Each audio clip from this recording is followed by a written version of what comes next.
Telespettatrici e telespettatori di Antenna 3, buona giornata, ben ritrovati con i nostri telegiornali, edizione straordinaria che riparte questa mattina dopo la lunga edizione straordinaria di ieri sera per darvi tutti gli aggiornamenti in tempo reale sull'ondata di maltempo che ieri sera e nella notte ha interessato ancora la nostra regione. Questa mattina sul Veneto è tornato a splendere il sole, ma si stanno contando i danni e si stanno vedendo gli effetti di questa notte di paura, una notte di paura che ha interessato soprattutto l'area a cavallo tra le province, le alte province di Padova e Treviso, la zona della Castellana, dell'Asolano e del Campo Sampierese. È proprio qui infatti la situazione più difficile, perché ieri sera il Muson dei Sassi ha rotto gli argini, lo state vedendo appunto nelle immagini,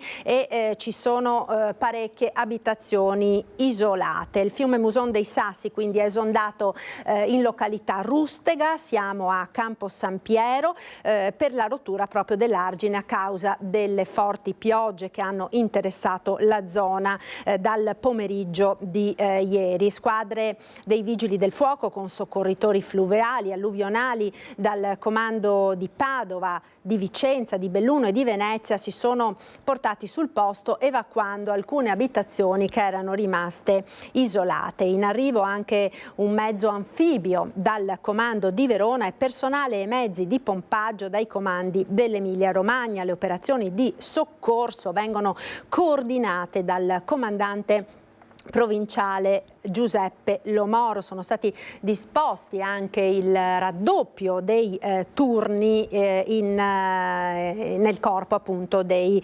vigili del fuoco, e mobilitati naturalmente tutti i volontari della protezione civile del Veneto, che ha emesso un aggiornamento della situazione meteo, che nelle ultime 6 ore fortunatamente registra l'assenza di precipitazioni, ma appunto, come dicevamo, sono diverse le situazioni ancora critiche per le piogge molto intense di ieri sera nella maggior parte delle province della nostra regione. Gli allagamenti coinvolgono i centri abitati dei comuni di Asolo in particolare e di Castelfranco Veneto, dove c'è stata l'esondazione anche della Venale, e quindi i problemi sono stati notevoli soprattutto nell'area Bella Venezia, nell'area centrale di Castelfranco, con anche piazza Giorgione che è finita sott'acqua. Ulteriori allagamenti sono segnalati anche in provincia di Quarto d'Altino, siamo appunto in provincia di Venezia, e nei comuni trevigiani di Altivole, Casier, Fonte e Mogliano Veneto. Dicevamo, la situazione più difficile è quella appunto di Campo Sampiero, con la rottura dell'argine del Muson dei Sassi, che ha portato le acque ad invadere i territori posti ad est del territorio, confinanti a sud dall'argine del Muson Vecchio. Altri smottamenti di terreno costruiscono la viabilità dell'intera pedemontana trevigiana e bellunese. Ci sono dei sottopassi allagati anche nella zona appunto della pedemontana, siamo ad Altivole. Le previsioni fortunatamente indicano un miglioramento del tempo dalla mattinata, precipitazioni in prevalenza assenti, anche se dalle ore centrali è possibile qualche nuova precipitazione sparsa, anche con rovesci o locali temporali, in particolare sulle zone pedemontane e montane centro-orientali. Oggi, lo ricordiamo, è previsto il transito del colmo di Piena alle sezioni di Pianura, Foce, di Piave, di Livenza, di Brenta Bacchiglione. Il Bisatto e il Frattagorzone potranno mantenere livelli sostenuti dovuti allo smaltimento delle acque presenti nella rete secondaria. In assenza di precipitazioni, le porzioni montane dei corsi d'acqua continueranno a presentare diminuzioni dei livelli. Questo dunque è l'aggiornamento in tempo reale con una panoramica di quella che è la situazione nel Veneto in seguito a questa nottata di forti precipitazioni. C'è anche un aggiornamento per quanto riguarda Venezia centro storico che è stata interessata da una bomba d'acqua che si è appunto riversata in laguna ieri sera, causando un rialzo aggiuntivo al picco di alta marea di circa 5 centimetri rialzo aggiuntivo. Le previsioni dell'ufficio maree del comune davano infatti per le ore 20 e 30 una massima di 105 centimetri sul medio mare. Per questa ragione non è stato ritenuto necessario alzare le barriere del Mose, però la precipitazione così forte che si è scaricata in città in quelle stesse ore ha alzato la marea, che secondo le rilevazioni mareografiche ha toccato appunto i 112 centimetri alle 20:10. Sia l'onda di mare che la pioggia sono poi diminuite nel giro di circa un'ora, e quest'oggi alle 20:45 è previsto un altro picco di 95 centimetri. Allagamenti sono stati poi segnalati anche nella terraferma veneziana, in zona Mestre, in zona Favaro Veneto, con diverse vie che sono finite sott'acqua. Numerosi problemi si sono verificati appunto dicevamo nel campo Sampierese, con una problematica che ha interessato anche il vicino comune di Loreggia. Peggiorato l'allagamento causato dal guasto di una porta a vento sul fiume Lusore, che nella zona artigianale di Murelle di Villanova di Campo Sampiero questa mattina è stata chiusa proprio per la presenza di acqua. Allagamenti sempre a Villanova di Campo Sampiero, anche in via Gorghi. Queste quindi sono le vie che sono state maggiormente interessate dagli allagamenti. Ecco, vediamo nelle numerose immagini che abbiamo la situazione in queste aree. Tra poco alle 11 è prevista dalla sede della Protezione Civile di Marghera una conferenza stampa del governatore Zaia, che farà il punto ancora una volta appunto su questa alluvione che ha interessato la nostra regione, per cui tra poco ci collegheremo con i nostri inviati per sentire il punto stampa del presidente della regione Veneto Luca Zaia. Tra poco ci collegheremo anche con i nostri inviati nelle zone maggiormente colpite dal maltempo, Lucio Zanato ad Asolo, Cristian Arboit a Castelfranco Veneto, Chiara Gaiani a Campo Sampiero, e poi avremo nuovi collegamenti da Vicenza, anche appunto il Vicentino, ve lo abbiamo raccontato ieri nel corso dei numerosi collegamenti, ha vissuto delle ore di forte apprensione durante la nottata, ma poi c'è anche Cittadella, dove a causa degli allagamenti si stanno verificando delle problematiche all'ospedale. Quindi insomma una situazione a macchia di leopardo che sta interessando l'intera regione. Dicevamo che è stata una nottata sicuramente di paura in molte zone. Abbiamo un servizio che è stato realizzato dalla nostra redazione di Padova proprio sul passaggio della piena nella notte. La piena è del fiume Bacchiglione. Vediamo.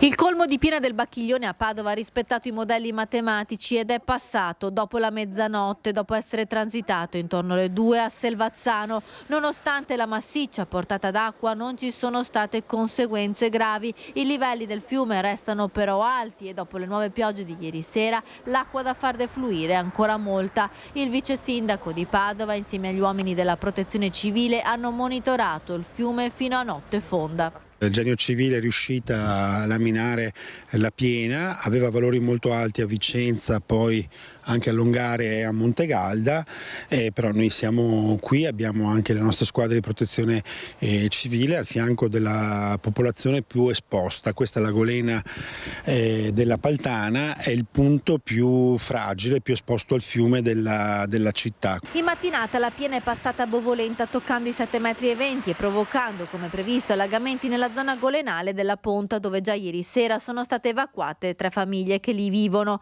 Le scuole oggi a Bovolenta sono rimaste chiuse, riaperti in mattinata i ponti lungo il Bacchiglione a Trambacche e Creola.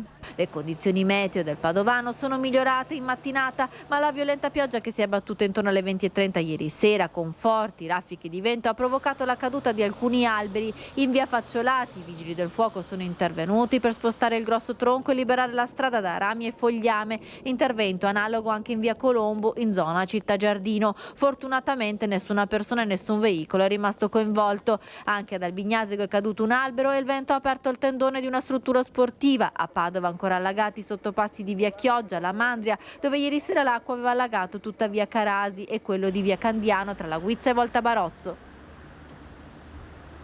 E sempre nel Padovano sta tornando invece lentamente, fortunatamente, alla normalità la situazione nei 3 comuni della bassa padovana che sono stati colpiti dai violentissimi nubifragi, soprattutto di ieri e della notte precedente. Scuole chiuse a Casale di Scodosia, Urbana e Montagnana. Questa immagine del vallo di Montagnana trasformato in un fossato resterà sicuramente storica nella sua drammaticità. È il simbolo di quanto accaduto negli ultimi 2 giorni nei comuni dell'area: Montagnana, Urbana, Casale di Scodosia. 130 mm d'acqua solo nel pomeriggio di mercoledì, case scantinate in vasi, strade chiuse, scuole chiuse anche nella giornata di oggi. A Casale di Scodosia morti anche 9.000 tacchini in un allevamento su Via Nuova. Una simile quantità d'acqua qui non si era mai vista a memoria d'uomo.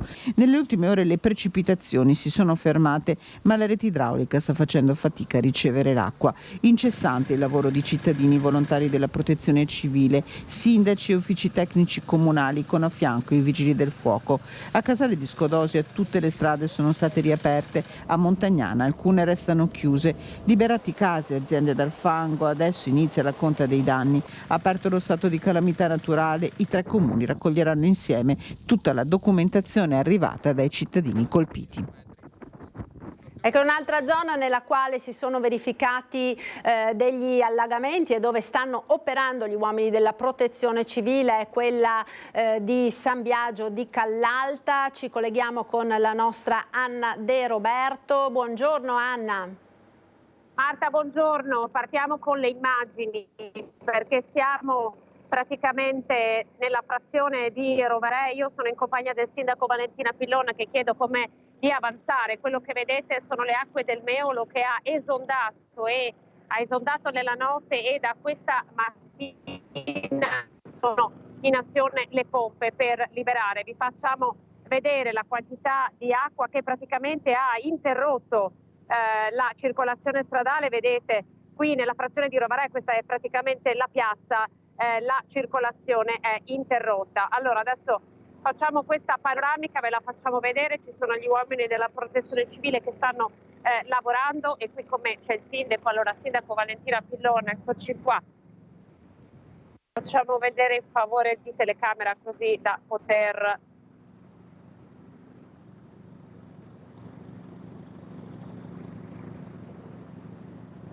Allora sindaco, com'è la situazione? La situazione è ancora molto critica. Da questa notte, da quando il fiume è esondato, la protezione civile con tutti i volontari sono al lavoro. Questa mattina per fortuna i canali hanno cominciato a defluire le acque, quindi come si vede dalle immagini è stato possibile installare queste pompe per permettere di liberare i garaggi sotterranei, ma anche molte abitazioni, perché il problema non sono stati solamente i garage con la presenza di numerose vetture, ma anche proprio i primi piani delle case che hanno più di 1 metro d'acqua dentro, quindi proprio una zona, diciamo così, in cui è più bassa cassa e che appunto ha avuto tutta questa grande quantità di acqua che non è riuscita a defluire perché purtroppo i canali sono tutti quanti molto pieni. Ed ecco, proviamo insieme un po' ad avanzare lungo il marciapiede, che così facciamo vedere anche il lavoro dei suoi. Allora io la seguo con il nostro telefono, intanto ve la facciamo vedere. Il sindaco è ovviamente dotato di stivali, noi la seguiamo.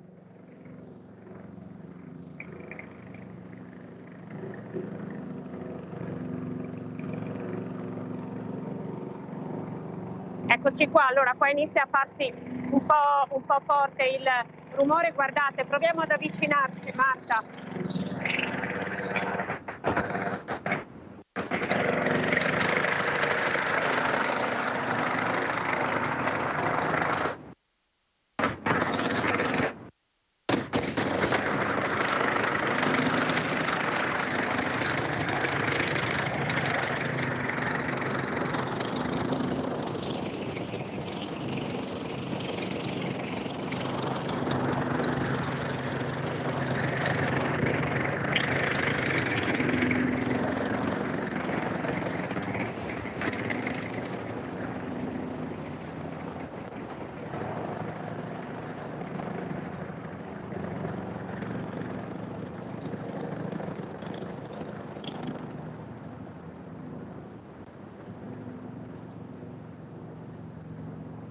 C'è una famiglia, vedete, che è stata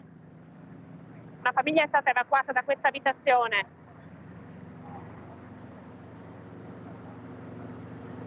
Questo garage è stato liberato,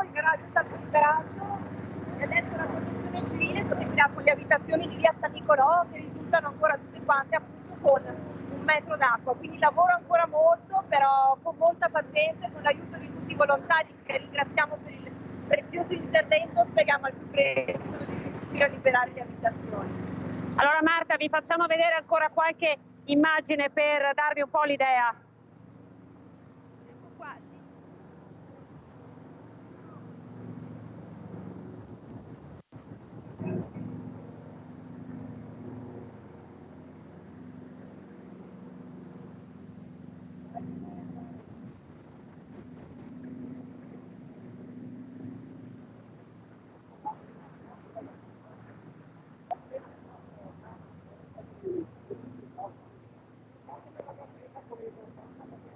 Com'è la situazione? Buongiorno, siete in diretta su Antenna 3.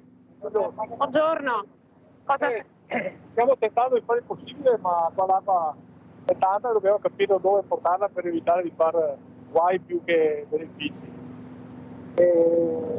Adesso sta arrivando una guida ora e colleghiamo qua e vediamo di aiutare il massimo possibile. A che ora ha rotto? Non lo so perché non siamo arrivati questa mattina, deve chiedere ai signori qua. Adesso mezzanotte e mezza è cominciato a salire, poi sempre di più fino alle 2, 2 e mezza, poi lentamente è cominciato a decrescere. Tutto qua. È un bel guaio, io ho quasi 70 anni, non ho mai visto l'acqua in questo punto, neanche nel 66. Pazienza dai, abbiamo superato prove più grandi, supereremo anche questa. Grazie. Prego. Marta, vi concediamo, vi facciamo vedere 2 immagini. Ecco, questa è la via San Nicolò.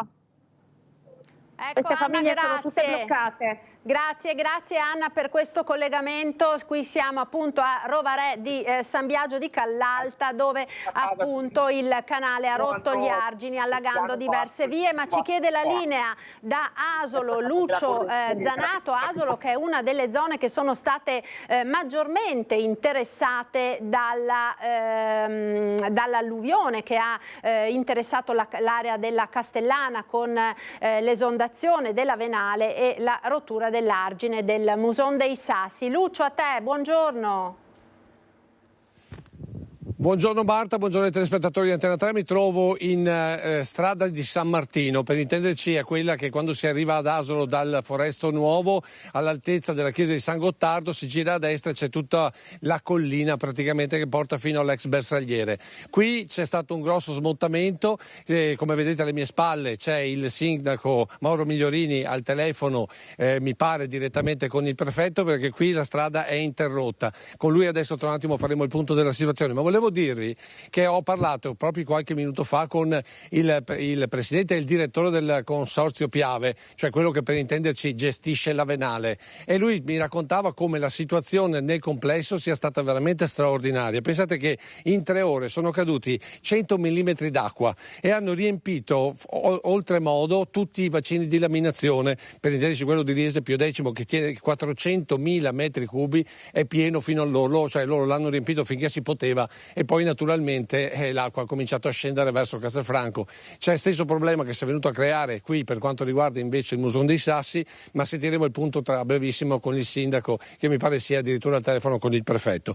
Va detto che la circostanza, cioè la tempesta perfetta, è nata perché la pioggia non è venuta diciamo da nord verso sud e quindi ha permesso all'acqua di scolare, no, ma è venuta da sud, cioè dal Padovano, e poi è risalita verso le colline, con il risultato che i canali non scaricavano più. Ecco perché questo tema delle esondazioni in alcuni punti, questo tema dei campi che sono diventati assolutamente dei laghi, e quindi di una situazione che ancora adesso è un po' problematica. Insomma, qui la situazione in questo momento non è per niente semplice. Venendo su proprio verso il centro di Asolo ho visto ad esempio Foresto Vecchio, dove anche lì, per chi conosce la zona, la situazione non è per niente facile. Abbiamo visto anche case dove sono cadute delle piante, insomma una situazione nell'insieme critica, ed è una situazione che speriamo nelle prossime ore dovrebbe migliorare, almeno per quanto riguarda il tempo. Oggi pomeriggio sono previsti nuovi temporali, ma di breve intensità, e poi domani, almeno stando alle previsioni del nostro meteorologo Giancarlo Iannicelli, la situazione dovrebbe certamente migliorare. Sto tenendo la linea semplicemente perché sto aspettando che il sindaco finisca la sua telefonata con il prefetto, e quindi per sapere, insomma, per avere il punto della situazione. Eccolo con noi. Signor Sindaco, intanto buongiorno. Insomma. Buongiorno, facciamo il punto della situazione in diretta con i nostri telespettatori qui nell'Asolano. Allora, la situazione è molto difficile, abbiamo ancora una famiglia isolata a causa delle frane. Come vedete alle mie spalle una strada importante per Aso, che è via San Martino, è chiusa, ma stanno arrivando i mezzi meccanici di un'azienda privata. I nostri operai stanno cercando di mettere in sicurezza incroci e la viabilità principale, poi piano piano passare quella secondaria. Abbiamo però ancora centinaia di famiglie o attività varie che sono con l'acqua nei piani seminterrati, interrati, o addirittura in alcuni casi anche nei primi piani. Ecco, quali sono i punti critici, Casella? Un po' tutto il comune. Allora, nella fascia collinare dove ci troviamo adesso, smontamenti vari che hanno interessato diverse strade. Alcune aree di Casella sono state inondate, ma anche il Casonetto, in parte Pagnano, e tutta la parte del Lauro e di una gran parte di Villa d'Asolo. Ecco, per quanto riguarda, tutto questo è determinato dal fatto che il Musone dei Sassi non riceveva più? Io non sono un tecnico, non sono in grado di dire il perché. Io so che guardando i livelli idrometrici del Musone, ieri sera è passato da 0,80 centimetri a 3,80 metri del giro di un'ora, quindi vuol dire che è venuta giù una montagna di acqua. Il Musone è esondato in diverse aree, anche in aree inaspettate come via Caffaliere, che è quella che poi ha causato l'allagamento di Villa d'Asolo, ma sono tracimati anche diversi corsi secondari e diversi anche canali consortili. Abbiamo delle strade in cui stiamo modificando la viabilità, perché adesso, man mano che passa il tempo, si vedono i danni che sono veramente difficili da quantificare. Avete avuto anche l'acqua, mi pare, nelle scuole. Lei poi ha chiuso, che sono fatto ieri sera un'ordinanza, l'abbiamo anche comunicata a noi, chiusura delle scuole. Cosa è successo? Per fortuna che ho fatto l'ordinanza prima di andare a vedere come erano prese le scuole. Ieri, questa notte, dopo mezzanotte, insieme con la Geometra Vedin dell'ufficio lavori pubblici, siamo andati a vedere il plesso unico e c'erano 10-15 centimetri di acqua che con il geometra, diversi volontari e la dirigente scolastica abbiamo provveduto a buttare fuori l'acqua, insomma cercare di limitare i danni per quanto possibile. Senta, invece per famiglie e aziende danni ancora incalcolabili? Sono danni incalcolabili, io mi sono sentito anche con le associazioni di categoria che si sono messe a disposizione per le varie attività artigianali per raccogliere danni e le segnalazioni. Quello che suggerisco è quello di fare quante più fotografie possibili, che sono essenziali poi per risarcimenti, eventuali risarcimenti messi a disposizione. Senta, altre comunicazioni per la popolazione, visto che siamo in diretta? Per la popolazione abbiamo messo a disposizione un numero di telefono per le segnalazioni che trova nel sito internet del Comune, sia per protezione civile ma anche un numero di telefono per esigenze sanitarie. Tra l'altro questa notte, grazie all'aiuto dei Vigili del Fuoco, abbiamo evacuato un disabile dalla propria abitazione, lo stiamo ospitando in una struttura alberghiera. Se si ricorda il numero lo diciamo così. Non me lo ricordo in questo momento. Comunque vediamo nel sito e quindi troveremo. Nel sito troviamo tutto. Io mi permetto già da ora di ringraziare quanti ci stanno aiutando, dalle forze dell'ordine, polizia locale, carabinieri, i vigili del fuoco, i volontari di protezione civile, non solo di Asolo ma provenienti un po' da tutta la provincia di Treviso, ai cittadini che ci stanno aiutando. Io voglio anche sottolineare che in questo momento io sono qua, il vice sindaco è al Casonetto e 2 assessori sono tra Lauro e Villa d'Asolo e i consiglieri comunali stanno dando una mano nella centrale operativa della protezione civile comunale. Perché avete aperto il COC? Subito abbiamo aperto il COC, immediatamente ieri nel tardo pomeriggio. Grazie Sindaco, linea a te Marta. Grazie a Lucio Zanato per questo collegamento da Asolo, che appunto lo dicevamo è una delle zone nelle quali si sono verificate le maggiori criticità questa notte, oltre ovviamente al campo San Pierese di cui vi abbiamo detto in apertura, nell'area nella quale il Muson dei Sassi ha rotto gli argini, allagando completamente una frazione. Tra pochissimo ci dovremo collegare anche con la nostra Chiara Gaiani, che si trova appunto sul posto. Nel frattempo possiamo vedere un servizio realizzato dalla nostra redazione di Padova sui danni provocati all'agricoltura da questa ondata di maltempo, comparto agricolo naturalmente che ha subito delle importanti ripercussioni. Sentiamo l'appello del presidente della CIA di Padova. Questi fenomeni di pioggia intensa che hanno allagato le nostre campagne sono gli effetti di questo cambiamento climatico che da più tempo stiamo denunciando. Noi siamo come agricoltori i primi che subiscono i danni dopo da questi fenomeni così tanto intensi e così tanto localizzati. Ormai viviamo quotidianamente in uno stato di emergenza e abbiamo per questo la necessità che le opere che riguardano la parte idraulica vengano al più presto ultimate o messe sotto cantiere. Abbiamo la necessità di fare sistema e chiediamo alle istituzioni rapidi provvedimenti. Ecco, questa allora la situazione. Non appena si collegheranno i nostri inviati, naturalmente li manderemo in onda. Nel frattempo vi ricordo che tra poco dovrebbe cominciare anche il punto stampa del presidente della regione del Veneto, appunto, con tutti gli aggiornamenti. Alle 12:30 ci sarà anche un punto stampa del presidente della provincia di Treviso e sindaco di Castelfranco Castelfranco Stefano Marcon. Numerosi sono stati gli interventi anche nel Veronese che soprattutto nella giornata di ieri, ve lo abbiamo raccontato più volte, ha subito le ripercussioni di questa ondata di maltempo. I vigili del fuoco peraltro hanno recuperato nella zona del Boschetto il corpo di un uomo che forse era quello della persona che si era tolta la vita gettandosi nell'Adige. Ma ora vedo che abbiamo in collegamento la nostra Chiara Gaiani con l'assessore Roberto Marcato. Chiara, buongiorno a te da Campo San Piero. Marta, buongiorno ai telespettatori. Con Cristian Roque Allende chiedo all'assessore Roberto Marcato di aspettare un secondo e vi facciamo vedere che cosa è accaduto questa notte intorno alle 3. Guardate, sarà una lunghezza, dicevano 30 metri, forse sono addirittura di più a occhio nudo.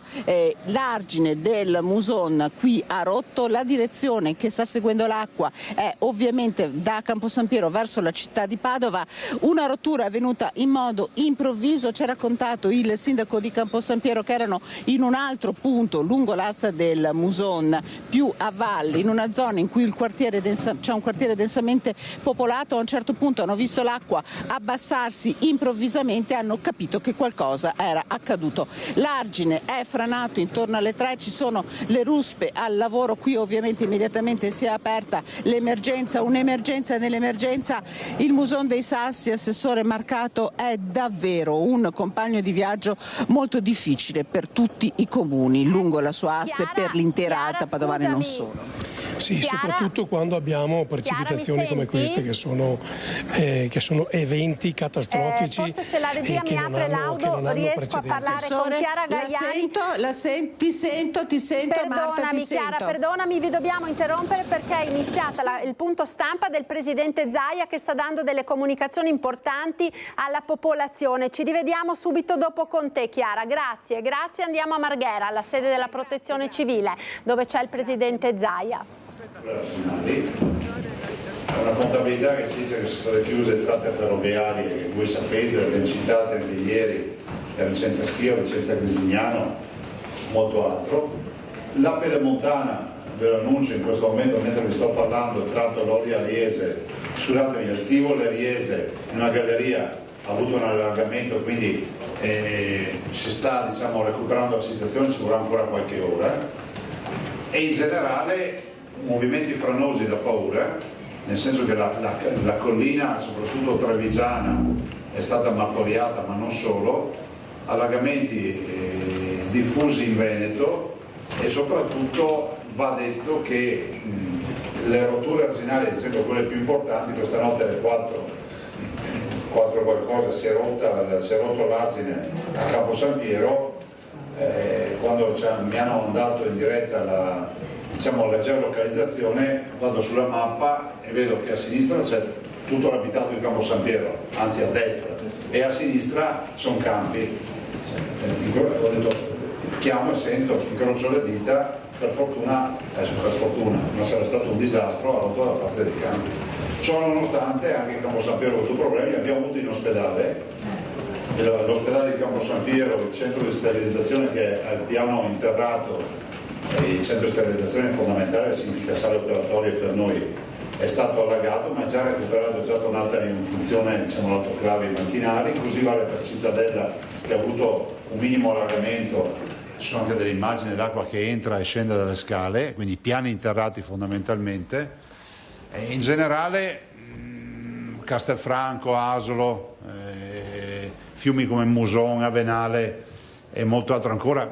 Questa mattina alle 10 ci hanno avvisato che sarà una minima rottura sul Meolo a Rovarè, però voglio dirvi questo, se dovessimo fare un bilancio, il bilancio è di un bilancio che i bacini di laminazione hanno messo in sicurezza. Allora, forse la spieghiamo in maniera molto più semplice, se non avessimo avuto i bacini di laminazione oggi saremmo qui a un bilancio che sarebbe devastante, cioè cominceremmo a parlare di Vicenza tutta sott'acqua. E qua devo dire che i bacini hanno funzionato al punto tale, vi do solo un dato, Montebello riempito al 50%, invasato la Colombaretta che è Verona al 100%, Caldogno al 50%, l'Orolo al 100%, Trissino 40%, Viale Diaz 30% e Musone dei Sassi ha avuto un riempimento al 100%, però c'è anche da dire che questo ci permette di dire che Castelfranco va sotto con la venale, cioè gli allagamenti del Musone dei Sassi sono infinitesimali rispetto al danno reale che è quello della venale, che è un altro fiume. Allora, se non avessimo avuto i bacini sarebbe stato un bilancio molto più pesante. Certo è che il bilancio di danni c'è, sono centinaia di abitazioni allagate e noi abbiamo dichiarato lo stato di emergenza questa mattina. Ho sentito l'ingegner Curcio e abbiamo chiesto subito il sopralluogo della protezione civile, perché noi comunque qui vogliamo portare avanti il tema, diciamo, della richiesta dei danni, come è giusto che sia, anche a tutela dei cittadini che hanno avuto danni. Sulla rottura e poi passo la parola all'assessore, sulla rottura dell'argine di Campo San Piero, voglio dirvi che adesso stanno facendo un lavoro strepitoso, perché in 40 minuti sono arrivati questa notte con i camion che erano già caricati di materiale ghiaioso, quindi di roccia, e stanno tappando la falla dell'argine. E ovviamente il modello, diciamo, idraulico dava una dispersione dell'acqua fino ad arrivare a Santa Maria di Sala, insomma in quelle zone lì. Adesso è ai margini di Massanzago, quindi nel Veneziano, però insomma sono fiduciosi adesso hanno abbassato anche, diciamo, il livello dell'argine per arrivare con i camion ancora più vicini alla falla, e quindi in giornata è tappata la falla e quindi ripristinato. E danni, non chiedeteci quanti danni abbiamo, perché non siamo in grado di dirlo. Ai cittadini facciamo solo appello di dire, fondamentale, che facciano foto dello stato attuale, dello status quo delle abitazioni, degli scantinati, foto che diano una dimensione di qual è il danno. Abbiamo anche un vantaggio, che i telefonini ci permettono di fare cose che magari anni fa non si potevano fare, di far filmati, se hanno spese raccolgano le spese e ne facciano, insomma, se le mettano in una cartellina, insomma, cerchino di mettere via documentazioni. Se qualcuno ha il geometra di fiducia, un tecnico, qualcuno, se vogliono farsi far già delle prime perizie. La procedura, siccome in queste fasi, è bene dirlo, la procedura funziona che ogni singola ditta, quindi ogni singolo cittadino privato o, diciamo, impresa che sia, fa una raccolta dei suoi danni, poi il comune raccoglie tutto questo e fa un dossier comunale, quindi fa una conta dei danni comunali. La regione raccoglie, in virtù del fatto che ho dichiarato lo stato di emergenza, tutti i danni e fa una richiesta a livello nazionale. Questa è la procedura. Ringrazio tutti i volontari che hanno lavorato, tutti i nostri dirigenti, i lavoratori della regione, insomma tutti quelli che hanno lavorato alacremente, perché stanotte la regione, a parte la sala operativa sempre aperta, ho visto le chiamate in generale 2400, non sono poche, e penso che dobbiamo incrociare le dita per le prossime giornate. Allora, oggi il meteo ci dà un meteo che dovrebbe essere in lento miglioramento nei prossimi giorni, con anche delle giornate con del sole. Domani peraltro abbiamo il Papa a Verona ed si dà sole. E ciò non toglie che nel frattempo dobbiamo pulire. Prego? Conoscenze in alto del Papa. Il Papa porta il sole, questo è dogmatico. E nel frattempo ci sarà la fase della pulizia. Curcio spero mandi velocemente una delegazione di suoi a fare il sopralluogo, e dopodiché passiamo alla fase 2. Ricordo solo, perché siccome ogni tanto sento qualcuno che fa l'esperto in idraulica, ricordo che ci sono dei bacini che vengono aperti manualmente, dei bacini che hanno lo sfioro, cioè che non serve a far nulla, che hanno già lo sfioro programmato. Lo dico semplicemente perché a volte vedo commenti di gente: dovevano aprire un po' prima. Si apre una roba che si apre, che ha lo sfioro, cioè è difficile, lo scavatore, cioè nel senso che sono dei modelli. Ecco, vi risottolineo e vi ringrazio per averlo oggi significativamente, diciamo, evidenziato il tema dei 300 anni di ritorno cioè, oggettivamente noi vediamo delle piovosità con un'intensità che è unica, e questo ci deve far pensare anche rispetto al fatto che se questo modello, diciamo, di nuovi fortunari che arrivano sui nostri territori avranno queste caratteristiche, capite che dovremmo modificare nuovamente non solo i modelli, ma anche pensare ad altre forme, diciamo, di prevenzione, fermo restando, e questo è dogma per tutti noi, che l'uomo non vince sempre contro la natura, perché la miglior forma di prevenzione è riconoscere i propri limiti. La miglior forma di prevenzione è riconoscere i propri limiti. Cioè, voi capite che i vecchi dicono che il peso non sta fermo in montagna, no? Quando parte, comincia ad esserci un movimento franoso, cioè lo sfogo lo deve avere. E così vale per l'acqua, per l'erosione, per tutto quello che fa. E l'acqua, come avete visto, una decina di sfondamenti arginali può mettere veramente, diciamo, in pericolo i cittadini. Ecco, in questo momento possiamo dire che non abbiamo avuto feriti, non abbiamo avuto perdite di vite umane, è la parte più importante di questa vicenda. Passo la parola all'assessore.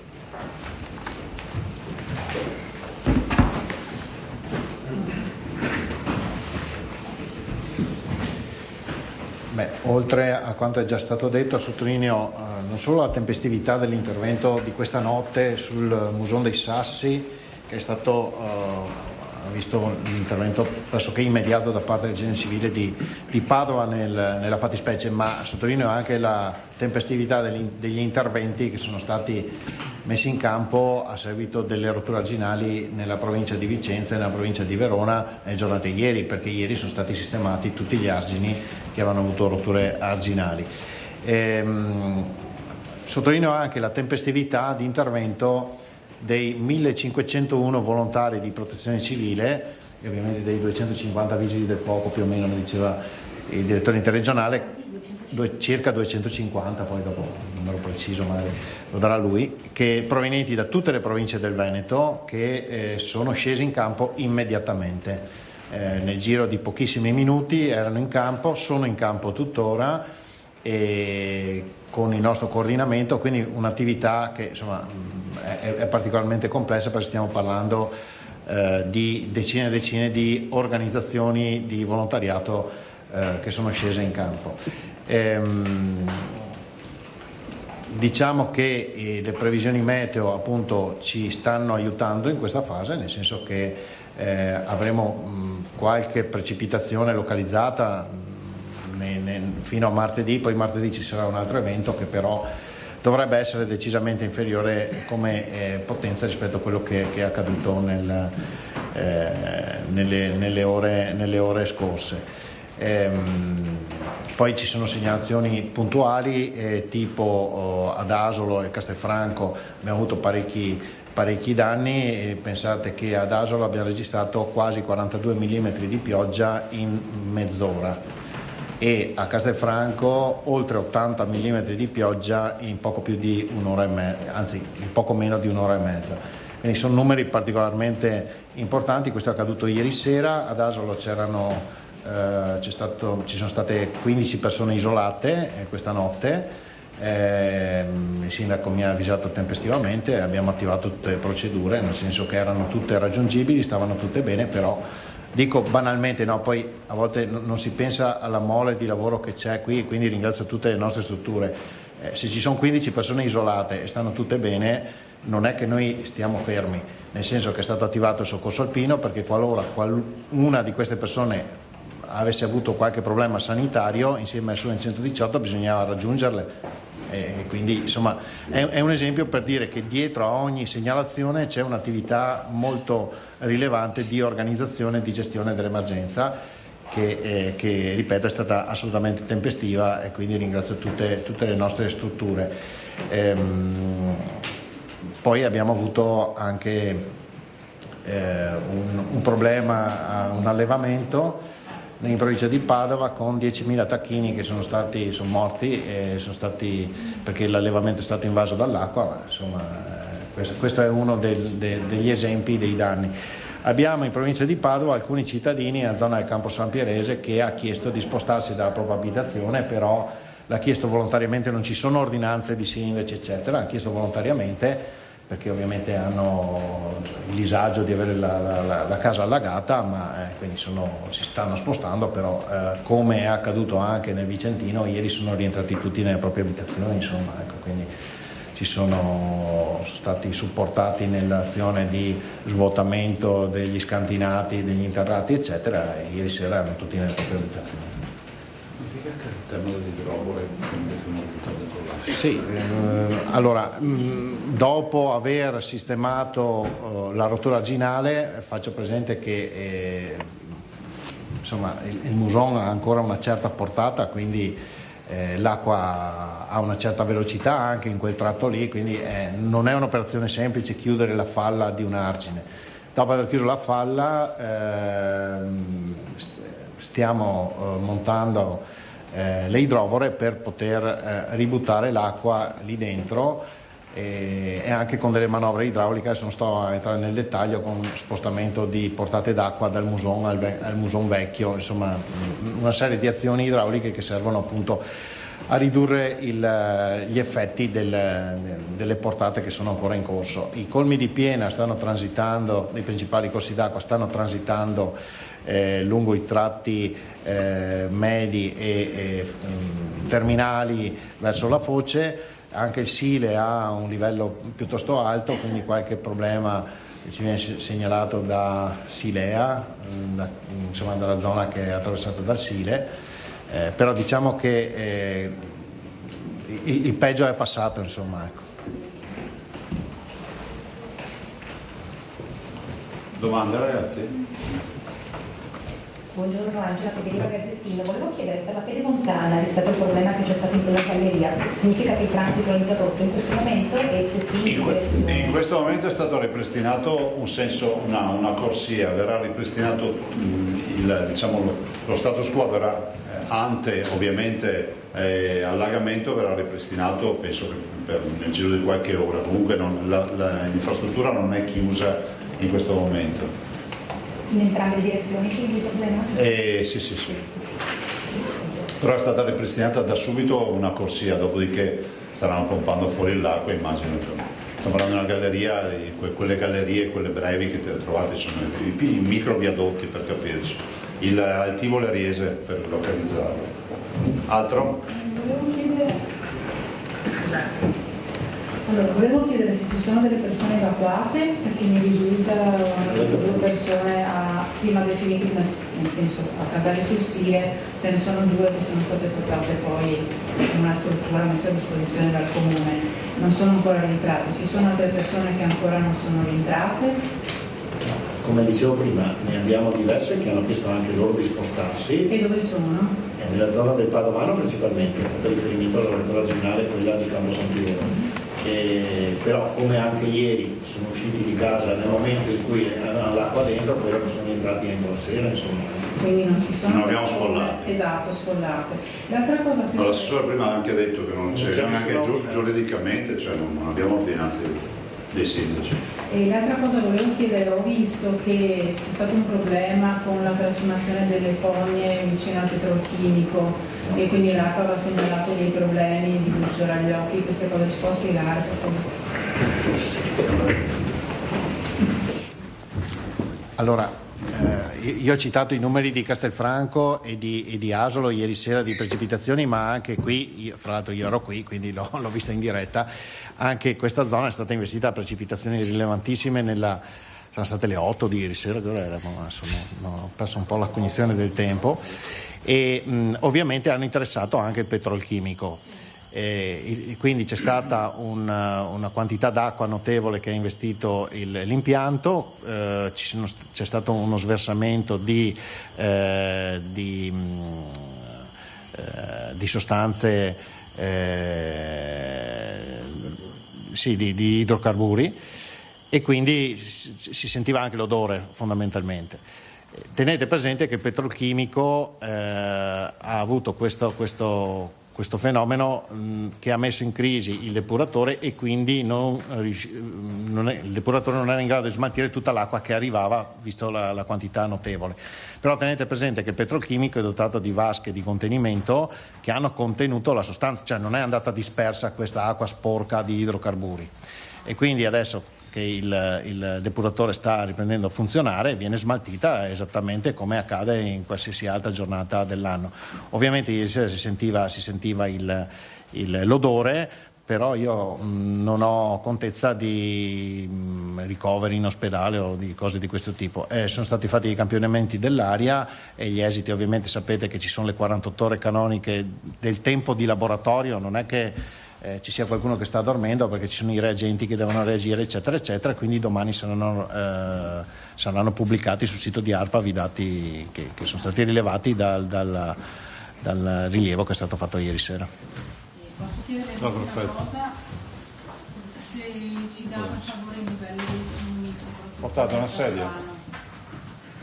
Il livello che è stato raggiunto dai fiumi quelli critici, migliorando il Sile. Il livello dove? Perché ogni fiume ha un livello diverso in ogni punto che attraversa, quindi ma i colmi di piena, come dicevo prima, stanno transitando, per quanto riguarda il bacino Brenta-Bacchiglione, stanno transitando nel Padovano, e il Sile, appunto, anche il Sile sta attraversando la parte, diciamo, del terminale del suo corso, e i livelli sono quelli massimi, oltre il terzo livello di guardia fondamentalmente. Il Musone dei Sassi chiaramente, come è stato detto, dopo una rottura il livello ha anche poco senso, perché l'acqua fuoriesce, quindi. Però sotto controllo è tutto monitorato. Io adesso non è che posso dirvi il livello, nel senso che avete visto ieri abbiamo aperto le tendine, no? È tutto monitorato e anche visivamente si vede il quadratino rosso o il quadratino verde, che vuol dire il livello in crescita e il livello in calo, con il livello, ed è tutto pubblicato ed è disponibile a tutti. Dopo vi diamo il link e potete andare a vederli in tempo reale, sono pubblicati in tempo reale, quindi vedete in tempo reale i livelli di tutti i corsi d'acqua in tutti i punti del Veneto, quindi se avete la curiosità di sapere dov'è quello che vi interessa lo trovate. Altro, ragazzi? Ha detto che cambiano le previsioni, cambia il clima, ci sarà da adattarsi. Capisco che adesso, insomma, l'emergenza è un'altra, ma guardando in prospettiva come ci si dovrà adattare a questo clima che cambia, a questi fenomeni estremi? Guarda, noi siamo sempre stati degli innovatori su questo fronte, questo ci viene riconosciuto a livello nazionale e anche a livello internazionale. Considerate che siamo la regione che ha più infrastrutture idrauliche di nuova concezione, definiamolo così, ed innovative. Ovvio è che il tema del cambiamento climatico deve essere affrontato, diciamo, in maniera scientifica e accademica, anche con la redazione di nuovi modelli, visto considerato che noi viviamo in un mondo dove tutto è tarato per piovosità più o meno intense, ma che sono graduali. Oggi il fenomeno delle bombe d'acqua, lo dicevamo ieri, se penso al refronto del 2014, nel centro paese non pioveva, a 1,5 km, 2 km del paese ci fu un'esondazione con 4 morti. Beh sì, giustamente l'assessore mi ricorda di dire i 2500 cantieri in 4 anni che abbiamo realizzato, oltre a tutti i bacini di laminazione e alle diaframmature. La diaframmatura, come realizzare le fognature in un comune, cioè, è l'ultima roba che il cittadino vede, perché la diaframmatura non sono altro che dei pali in acciaio che vengono, diciamo, ovviamente con una perforatrice messi, diciamo, negli argini, si crea sostanzialmente, se questo è l'argine, i pali entrano così, vengono iniettati di calcestruzzo, ancorati in profondità, e quindi l'argine sostanzialmente, quello che vediamo, rischia di diventare quasi estetico, no? Perché il vero argine è l'anima di ferro che c'è all'interno diciamo, del terrapieno. Considerate, avete visto, ha rotto a Campo San Piero, possiamo dirlo, no? Ma quanti chilometri di argine abbiamo noi? Abbiamo un dato? Oltre 10.000. Oltre 10.000 chilometri di argini. Il Veneto ha come immagine il fiume Pensile. Pensate che immagine abbiamo noi dei fiumi, gli argini. Cioè vuol dire che l'acqua corre quantomeno a livello della campagna, del piano campagna. Quindi nelle bonifiche hanno preso sta acqua che creava acquitrini e invadeva i campi, l'hanno riportata in un alveo artificiale e per questo noi abbiamo questo problema. Nel 2010 noi abbiamo avuto 32 sfondamenti arginali, questo giro ne abbiamo avuto una decina. Perché? Di meno perché? Perché si sono fatti i lavori, tanti, perché abbiamo utilizzato i bacini che prima non avevamo. Cioè, se io dovessi darvi uno scenario ante opere, vi darei oggi uno scenario devastante, a iniziare da Vicenza, che è una città che si è salvata e che poteva veramente finire male, come è accaduto nel 2010. Altro? Erano 3, ieri sono organizzati. Siamo una decina adesso. Siamo una decina. Sì. Vi dico una decina, sarebbero 9, però se contiamo doppio sfondamento a destra e a sinistra di un argine sono 10. Però sono tutti, come diceva prima l'assessore Bottaccini, sono tutti tempestivamente recuperati. Guarda, l'assessore ha sottolineato una roba secondo me importantissima, cioè l'efficienza della macchina, perché in altri contesti, cioè l'argine continua a pisciare acqua finché non se ne va da sola, viene da sorridere, ma vi dà l'idea di cosa significhi. Noi andiamo in piena emergenza col massimo di picco di acqua nell'alveo a tamponare, cioè noi tamponiamo l'emorragia prima che il cuore cominci a andare in brachicardia, perché poi è come la circolazione sanguigna quella dell'acqua, no? Cioè è una rete di vene, di condotte che comunque hanno un loro equilibrio, e quindi ripristinare l'argine significa ripristinare l'equilibrio della rete. Presidente, l'ultima cosa, Prego. riprendo quello che avete già accennato prima, cioè che ci sono stati dei cittadini che hanno detto che bisognava attivare prima il bacino di Caldogno. Di Caldogno? No. Questo è quello che hanno detto i cittadini, io riporto quello che ci hanno segnalato, chiedo a voi. Ma Caldogno no, io ho sentito anche sull'Orolo, peraltro dicendo l'Orolo ha un suo sfioro, Isola Vicentina, c'è anche una nota che mi sono fatto fare dagli uffici. Isola Vicentina a monte ha avuto a monte un ponte che si è ostruito con le piante e gli alberi che sono andati contro le pile del ponte. Dall'altro la rottura a monte del bacino dell'Orolo, la rottura arginale è venuta a monte del bacino dell'Orolo. Cioè non è che questo, ma lo dico tecnicamente, cioè non dovrei neanche io a dire ste robe, tecnicamente il bacino è a valle di quello che è accaduto. Se fosse a monte il bacino e a valle fosse accaduto qualcosa si potrebbe fare un ragionamento, ma è così.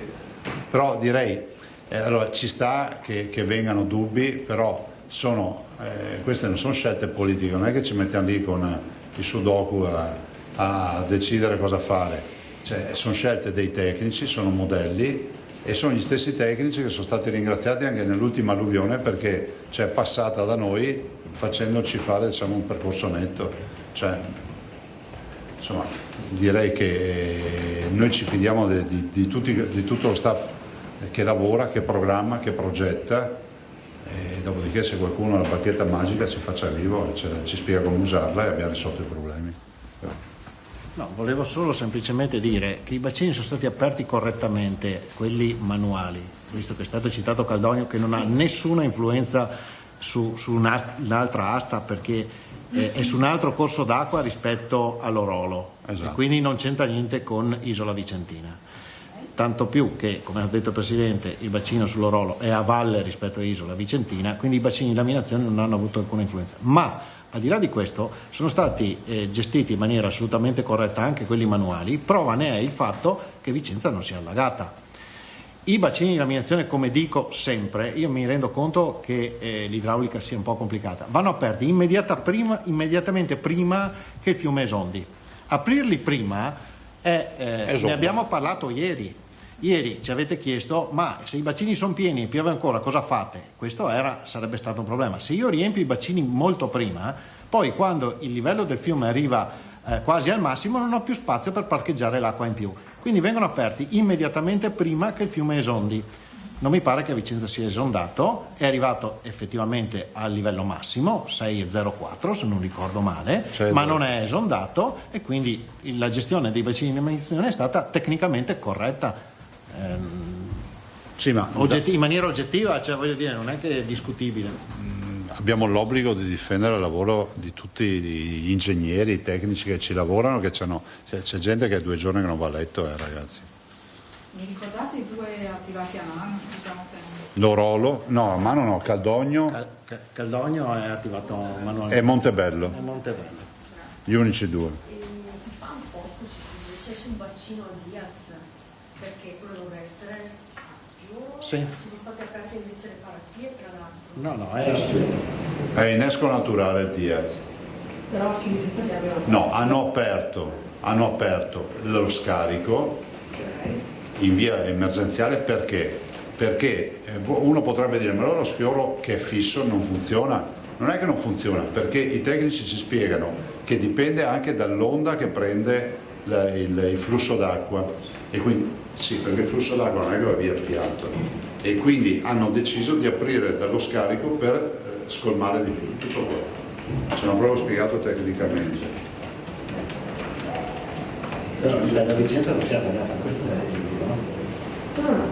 No, ma ti spiego perché fa sta domanda. Siccome Vicenza che ha visto 6,04, dice com'è possibile che sia arrivata a 6,04? Ma avete visto Venezia cosa è successo? Una marea in mare di 98, 94, non ricordo più, si è trovata 20 cm in più. Allora, siccome non può essere marea che cresce 20 cm in mezz'ora, l'acqua è arrivata tanta acqua. Cioè quando tu hai il velodastico con 229 millimetri scusatemi, d'acqua in 6 ore, capisci che è un altro mondo, tutto qua. Ma giustamente la Sole ha ragione, Vicenza si è allagata? No.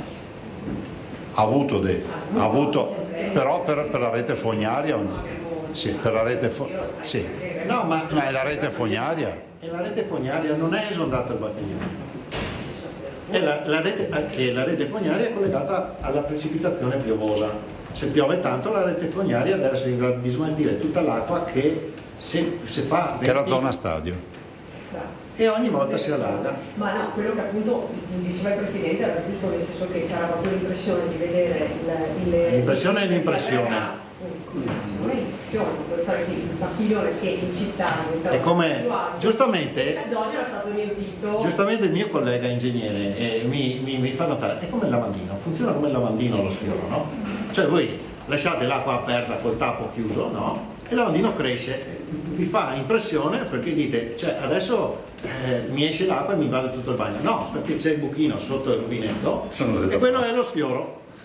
Quindi l'acqua, anche se lasciate il rubinetto aperto, non vi allaga tutto il bagno perché entra lì e va a finire nello scarico lo stesso. Funzionano così, giusto? Non ho mai pensato che... No, io l'ho fatto ieri l'esempio del lavandino, ma pur non avendo fatto ingegneria, ma però volevo dire una roba, considera che sempre venendo al lavabo, che è quello che abbiamo detto ieri i giornalisti, dipende il rubinetto che pressione ha. Perché la famosa onda che ti dicevo prima, che dicono i tecnici, perché il fiume quando passa nello Sfioro può avere creste alte, creste basse, questo è quello che cambia l'ordine delle cose, tutto qua. Perché se tu hai il lavandino che c'ha lo Sfioro e tutto, ma ci va dentro una botta di pressione d'acqua, arrivano schizzi dappertutto, per capirci, pur avendo lo Sfioro. Se ci butti uno secchio d'acqua in più, oltre a quello che butta il rubinetto, ovviamente lo scarico non ce la fa più. Però questo è un mestiere, una professione che fanno i nostri tecnici, cioè considera dal 2010 quando io sono arrivato queste robe non si facevano, c'era anche il problema sui bollettini e quindi c'è stata un'evoluzione paurosa. Vi faccio l'esempio, questa notte alle 4 si sfonda l'argine di Campo San Piero, dopo quanto?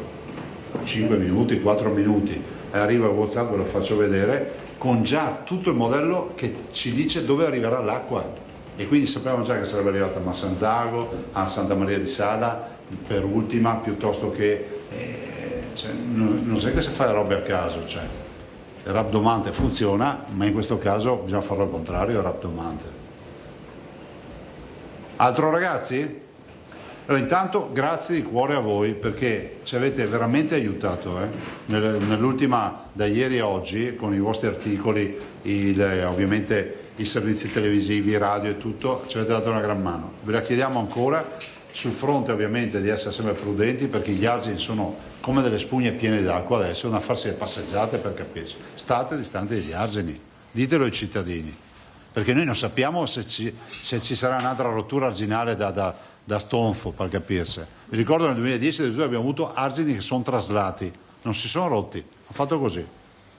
Cioè, gli argini nostri sono fatti di limo del fiume, portato da secoli fa, e sto limo messo là è diventato un argine. A volte sono larghi anche 10 metri gli argini, ma sono lì appoggiati, non hanno diaframmi, quindi distanti dagli argini in questa fase. E dopo ovviamente il tema degli indennizi, fotografare dati, cioè fare archivio dei danni, perché noi eventi, io mi ricordo nel 2010 ho portato la Commissione europea, poi ci ha dato una ventina di milioni di euro a fare il sorvolo. Dopo 4 giorni ci avevamo fatto anche la raccolta differenziata. Quindi io sono preoccupato del fatto, l'ho detto anche stamattina a Curcio, che i nostri sono molto attivi, i nostri veneti puliscono, ci non sta lì a aspettare, cioè qui il pianto non va di moda, e quindi bisogna fare foto, ragazzi, foto, e documentare il più possibile i danni. Altro? Prego. No, il prefetto di Venezia. No, scusatemi, il prefetto Darko Spelos, lo ringrazio per essere qui stamattina, ci siamo sentiti anche la vicenda di Marghera. Se vuoi fare 2 parole, prefetto, prego. Vai, ti cedo il posto. No, vai. No, signor Presidente. No, ma c'è il microfono. C'è il microfono. C'è il microfono. Ringrazio Presidente e il sistema regionale del Veneto per la sua capacità e efficienza. Noi ci siamo sentiti da ieri appena è stato emesso il bollettino con l'assessore Bottacino, al quale mi lega un'amicizia pluridecennale ormai da diversi anni.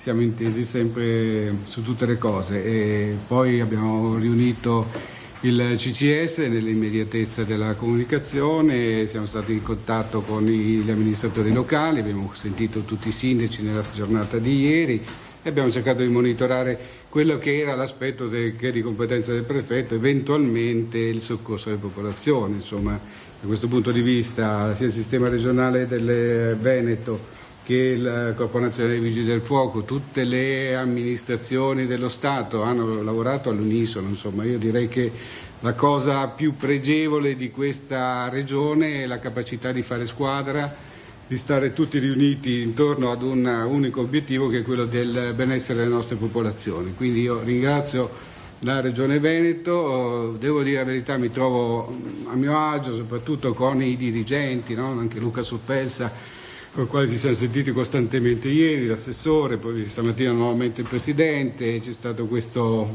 problema su Marghera che cerchiamo adesso, io infatti ero venuto per la riunione per vedere questa questione di Marghera, poi sono stato forse indirizzato nella stanza sbagliata, ma comunque giusto. Sono qua di fianco al Presidente, di fianco all'assessore e a Loris Munaro, che sono insomma in ambiente amico e nel quale cerchiamo di collaborare costantemente. Devo dire la verità e devo riconoscere che le opere che sono state fatte, io ero nel Veneto nel 2010, le opere che sono state fatte oggi hanno dato grandi risultati, e oserei dire non soltanto nella parte di pianura ma anche nella parte di montagna. Devo dire la verità, io ho fatto un periodo l'amministratore a Vodovicadore, perché appunto il commissariamento, anche in quella terra i fenomeni più esasperati sono stati contenuti attraverso vasche di contenimento, attraverso il servizio forestale regionale che ha realizzato grandi cose. Mi ricordo di Zanchetta che ancora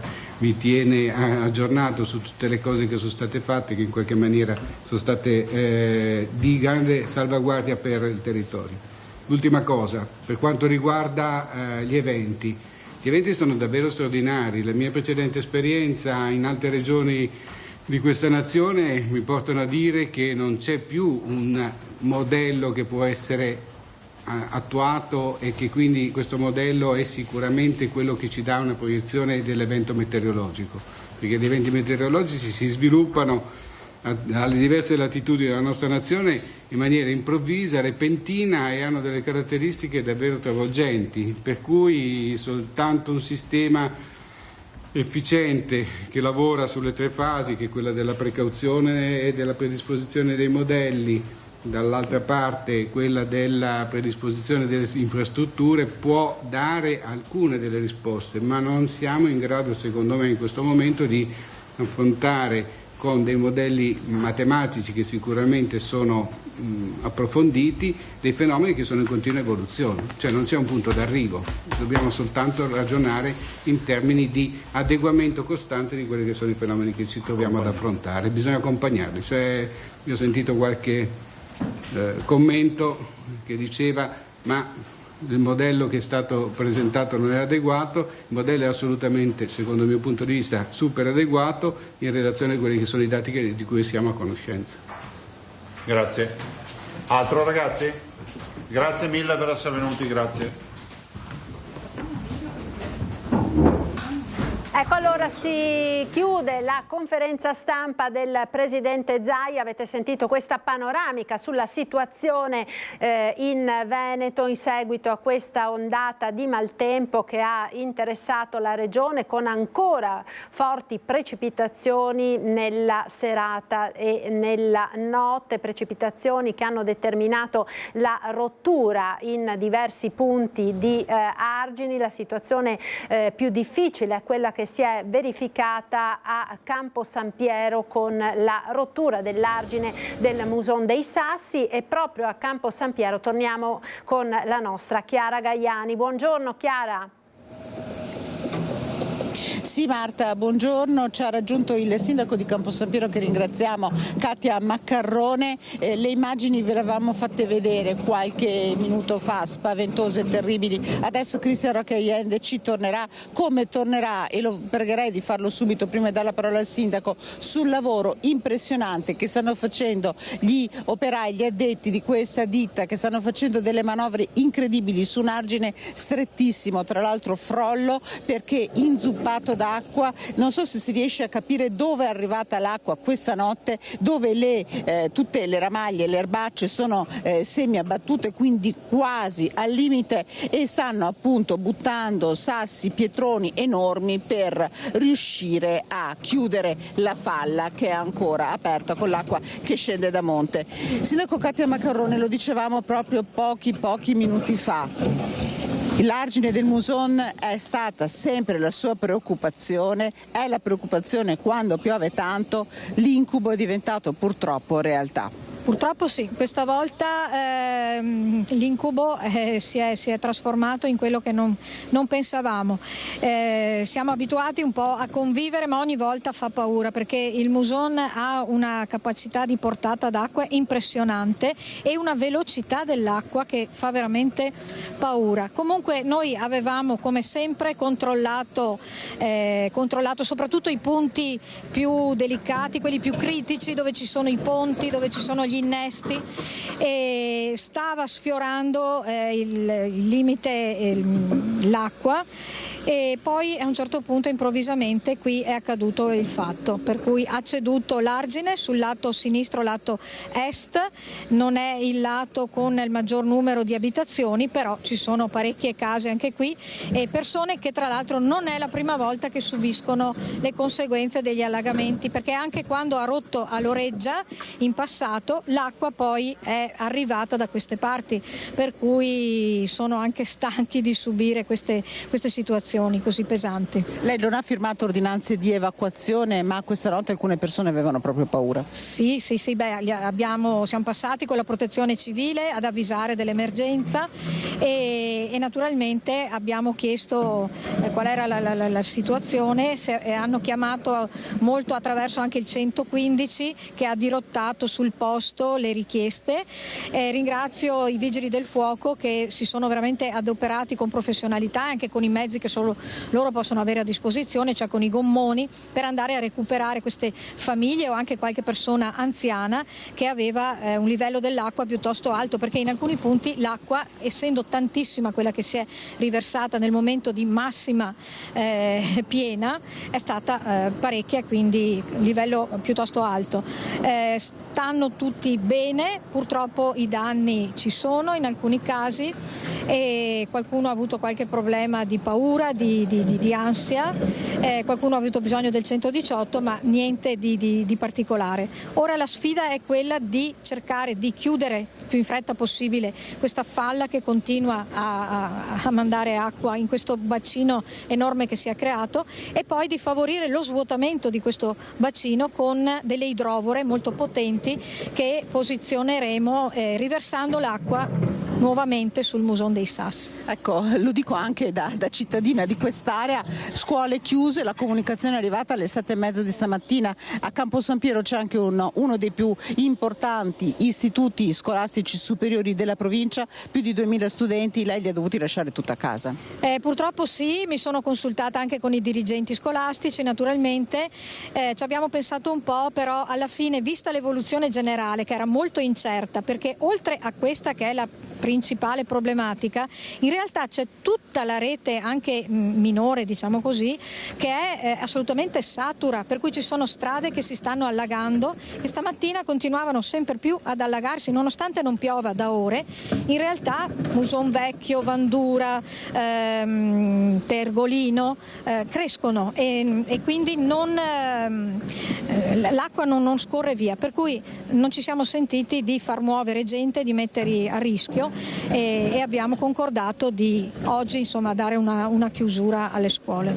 Ecco, allora nelle prossime ore quindi fondamentale chiudere e poi svuotare. Ovviamente ha già chiesto, chiederà lo stato di emergenza. Allora, adesso avrò proprio un incontro tra una mezz'ora con tutti gli stati generali, anche del territorio, perché l'emergenza non è solo di Campo San Piero, ma è anche di tutti i comuni qui del territorio. Questo è l'episodio più grave, ma c'è tutto un tessuto che è andato in estrema difficoltà.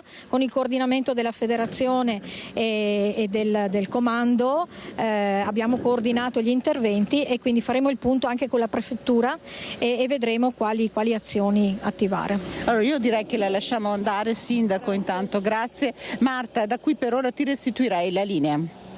Grazie Chiara per questo collegamento, naturalmente con tutti gli aggiornamenti pronti a ritornare da Chiara Gaiani a Campo San Piero, dove appunto si sta verificando una delle situazioni di maggiore criticità della nostra regione dopo la rottura nella notte dell'argine del Musone dei Sassi. Avete visto le immagini impressionanti. Ora dovremo essere in grado di collegarci con i colleghi. Fatemi sapere dalla regia se c'è Daniele Garbino. Vanessa, ecco, vedo Vanessa Banzato che si trova a San Zenone degli Ezzelini con credo un negoziante che si è trovato alle prese con gli allagamenti di questa sera, no? A te Vanessa, buongiorno.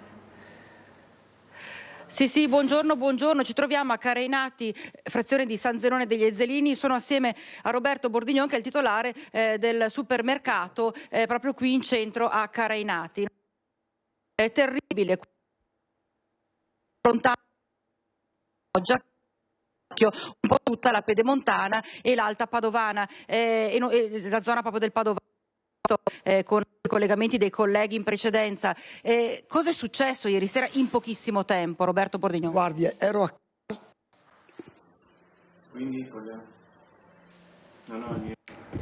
Ecco, Vanessa, abbiamo qualche problema nel collegamento, la linea sta saltando. Allora vediamo se intanto riusciamo ad andare da Daniele Garbin, che si trova a Isola Vicentina, e poi ritorniamo da Vanessa Banzato a San Zenone degli Ezzelini, magari ripristinando il collegamento. Fatemi sapere dalla regia, ho visto per un attimo Daniele Garbin. Daniele, mi senti?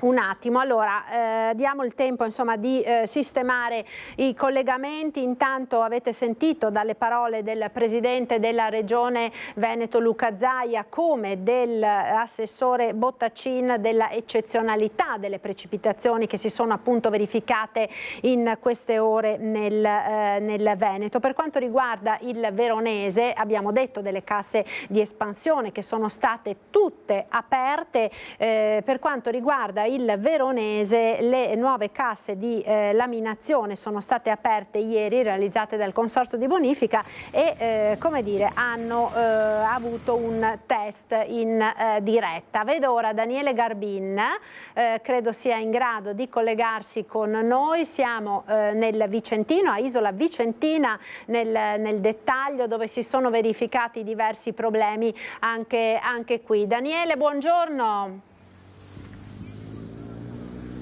Buongiorno a te Marta, buongiorno ai telespettatori di Antena 3. Siamo a Isola Vicentina, siamo nella frazione di Castelnovo in questo momento, siamo proprio sul ponte in via Roma sul Orolo, il fiume che ha creato un disastro, insomma, negli ultime 24 ore, 1500 persone interessate dall'alluvione. 400 abitazioni sono state proprio allagate. In questo momento il collega Simone Squarcino mi fa vedere proprio il fiume che abbia visto scendere il livello fortunatamente in queste ore. Ecco, in fondo però a un centinaio, 200 metri da qui è il punto dove ha rotto gli argini. È esondato in altri punti, ma in quel punto proprio è stato il momento in cui l'acqua è fuoriuscita e ha allagato tutta questa parte residenziale del centro, proprio case anche nuove, tutte comunque costruite sotto il livello del fiume, e tutti gli scantinati in poco tempo, pochissimo, ci hanno detto i residenti, che in questo momento sono alle prese con la bonifica. Vediamo questa strada, che sono un paio di chilometri da qui verso il centro della frazione, dove i residenti hanno ammassato proprio tutto quello che era depositato dentro il loro garage, dentro le cantine, cose preziose, insomma le automobili soprattutto. Proprio in questo momento stanno estraendo una delle automobili, abbiamo viste passare parecchi con questi carri attrezzi dai box sotto. Ecco, c'è un momento in cui sono in pausa, possiamo sentire com'è andata, cosa state facendo, vediamo un momento di sosta. Adesso ci facciamo una birra e dopo si continua. Beh, ma giù abbiamo quasi finito. Ecco. Adesso aspettiamo che porta via sta roba e dopo rimettiamo giù la roba pulita. In questo momento c'è un po' di sole, anche un raggio, vediamo che c'è un po' di ottimismo, però in questo momento ci vuole tanto coraggio, tanta forza e determinazione. Sì, pazienza e basta, andiamo avanti. Non so cosa dire. Che cosa ecco qua sotto? No, noi abbiamo perso le macchine, 2 macchine, e la casa è andata anche bene, per quello non abbiamo avuto problemi grossi, però i nostri vicini qua si è andata dura giù, si è perso tanto giù. Sì. Ci sono dei momenti di paura, pensavate peggio quando avete visto il fiume crescere? L'una quando è uscito qua, perché ha rotto qua a 20 metri, io abitavo nel primo piano, avevo l'acqua in casa che entrava bassa. Ma era troppo tardi. Avevo i bambini, abbiamo preso i bambini e tutti, abbiamo portati su e dopo c'è l'acqua sopra il ponte. Addirittura? L'acqua sopra il ponte, esatto. Cioè, a quel punto veramente è una scena drammatica che non c'era modo di come salvarsi. Una volta che abbiamo portato fuori i bambini e il cane e tutto, basta. Senta, c'è stata anche una polemica sull'apertura del bacino. Allora, il bacino, siccome io sono stato sveglio tutta la notte, ero qua col sindaco, tutta la notte sono sveglio, credo, non so, le due qualcosa, là è stato aperto, te lo giuro, penso in mezz'ora sarà sceso di 5 metri. Prima non so come mai. Allora la ringraziamo e le auguriamo buon lavoro anche a voi. Grazie veramente. Avete visto, questo è uno dei tanti, il primo vicino al fiume, la casa interessata, ma ne abbiamo incontrate parecchie persone in questo momento, ci avviciniamo anche verso il centro, alcune case sono anche vecchie e sono solo al piano terra, hanno riportato danni relativi, ma la maggior parte che hanno questi box è proprio un momento difficile, perché abbiamo saputo che sono intervenuti anche i militari della Ederle per dare una mano, e proprio ieri si sono andati a fare, come anche decine di volontari in questi posti, proprio vediamo televisori, frigoriferi, oggetti, ecco, in questo momento proprio vediamo anche, possiamo chiedere anche a voi così come sta andando, ecco, come voi eravate qui, ecco. No, noi siamo qui per distribuire i pasti caldi alle famiglie. Ecco, quindi state aiutando in questo modo, ecco, cosa state facendo? Stiamo distribuendo i pasti caldi per conto del comune, dell'amministrazione comunale. Che situazione trovate? Qual è lo stato d'animo delle persone? Può dire? Sicuramente avviliti, è un momento difficile per tutti. Questo è un momento anche così che date forza. Assolutamente, noi quello che possiamo fare soltanto è dare un po' di conforto. Grazie, buon lavoro, buon lavoro a voi. Ecco, avete sentito, ecco, in questo momento proseguiamo questo racconto, ma sembra veramente una città, dicevamo prima, quasi le macerie di una guerra contro le forze naturali, in questo caso l'acqua che è proprio piovuto in così grande quantità. Dicevano che non ricordano negli ultimi 60 anni un fatto del genere. Sì, l'acqua magari è salita ancora, però non in questo modo, non certo esondando. Ecco, qui vediamo un'altra abitazione, un altro gruppo di persone hanno accumulato le loro masserizie proprio qui in fronte strada, saranno pronte per essere caricate. Ecco, vediamo il gas e la corrente elettrica che era stata chiusa e riallacciata relativamente da poco, come anche delle foghe di gas che fortunatamente poi non hanno portato ad altro. Ecco, possiamo parlare con uno dei volontari cosa sta facendo? Io sono il proprietario di casa. Ecco. Nel suo caso com'è la situazione? Beh dai, per ora bene, ieri siamo riusciti a pulire abbastanza, adesso se vengono a portare via le cose tutto bene, dai. I suoi danni quali sono, per quello che può? Tutta la taverna della zia, la casa della nonna e tutta la casa nostra. Abbiamo buttato via tutto ovviamente perché con l'acqua solo danni. Ecco, lei era presente quando poi è salita? Ero presente. E c'è stata paura proprio, sembrava una forza incontrollabile. Sì, quello sì, più che altro è stato veramente in 10 minuti da niente a dentro casa 40 centimetri d'acqua e non sapevi cosa fare. Cioè, salvato il salvabile, diciamo. Eravate stati avvertiti, se pensavate che poteva verificarsi? Avvertiti da nessuno, pensavamo, no, non sapevamo, cioè, eravamo a letto tranquilli, diciamo. Infatti hanno raccontato alcuni che proprio hanno avuto proprio l'impressione che venissero sopraffatti quasi immediatamente, qualcuno proprio anche ha temuto per la propria vita, non nel suo caso, però chi abita a piano terra. Fortunatamente no, però dai. In questo momento insomma approfittiamo del sole, anche se vediamo delle nuvole. Dicono che dovrebbe arrivare il brutto tempo, speriamo di no. Già ieri siamo dovuti fermarci a causa della pioggia. Si fa quel che si può. Per fortuna c'è tanta gente che ci aiuta, ringraziamo tutti, quelli del paese, molto gentili. Parliamo anche di solidarietà, abbiamo visto distribuiscono dei pasti. Sì, infatti abbiamo preso dei pasti anche qua per noi, adesso con calma a turno mangiamo un po' tutti. Va bene, buon lavoro, grazie. Ecco Marta, in questo momento è questo un po' lo spaccato della situazione che stiamo così rendendo conto con le immagini e con la documentazione. Vediamo ancora qui elettrodomestici. Non cambia la situazione da qui per almeno 1,5 chilometri, da qui proprio per tutta la zona bassa. Abbiamo detto appunto circa 400 le case interessate e 1.500 persone. Marta, io a questo punto ti restituirei alla linea allo studio se sei d'accordo. Grazie Daniele. Le immagini che abbiamo visto da Isola Vicentina sono sicuramente eloquenti della devastazione che appunto l'onda di piena ha provocato questa notte in vaste porzioni del nostro territorio regionale. Ritorniamo ad Asolo ora, dove si è ricollegato Lucio Zanato. Buongiorno Lucio. Buongiorno Marta, io sono in un'altra zona dell'Asolano, sono al Casonetto e adesso mi sono messo gli stivali e vi faccio vedere la zona del Muson dei Sassi, perché è importante far vedere quest'area qua per capire che cosa è successo ieri in poco più di mezz'ora. Pensate che ho ragionato prima della diretta con un ristoratore che aveva la gente all'interno del suo ristorante e il risultato è stato che lui sostanzialmente ha dovuto non solo mandare a casa la gente, ma letteralmente portarla fuori a braccio.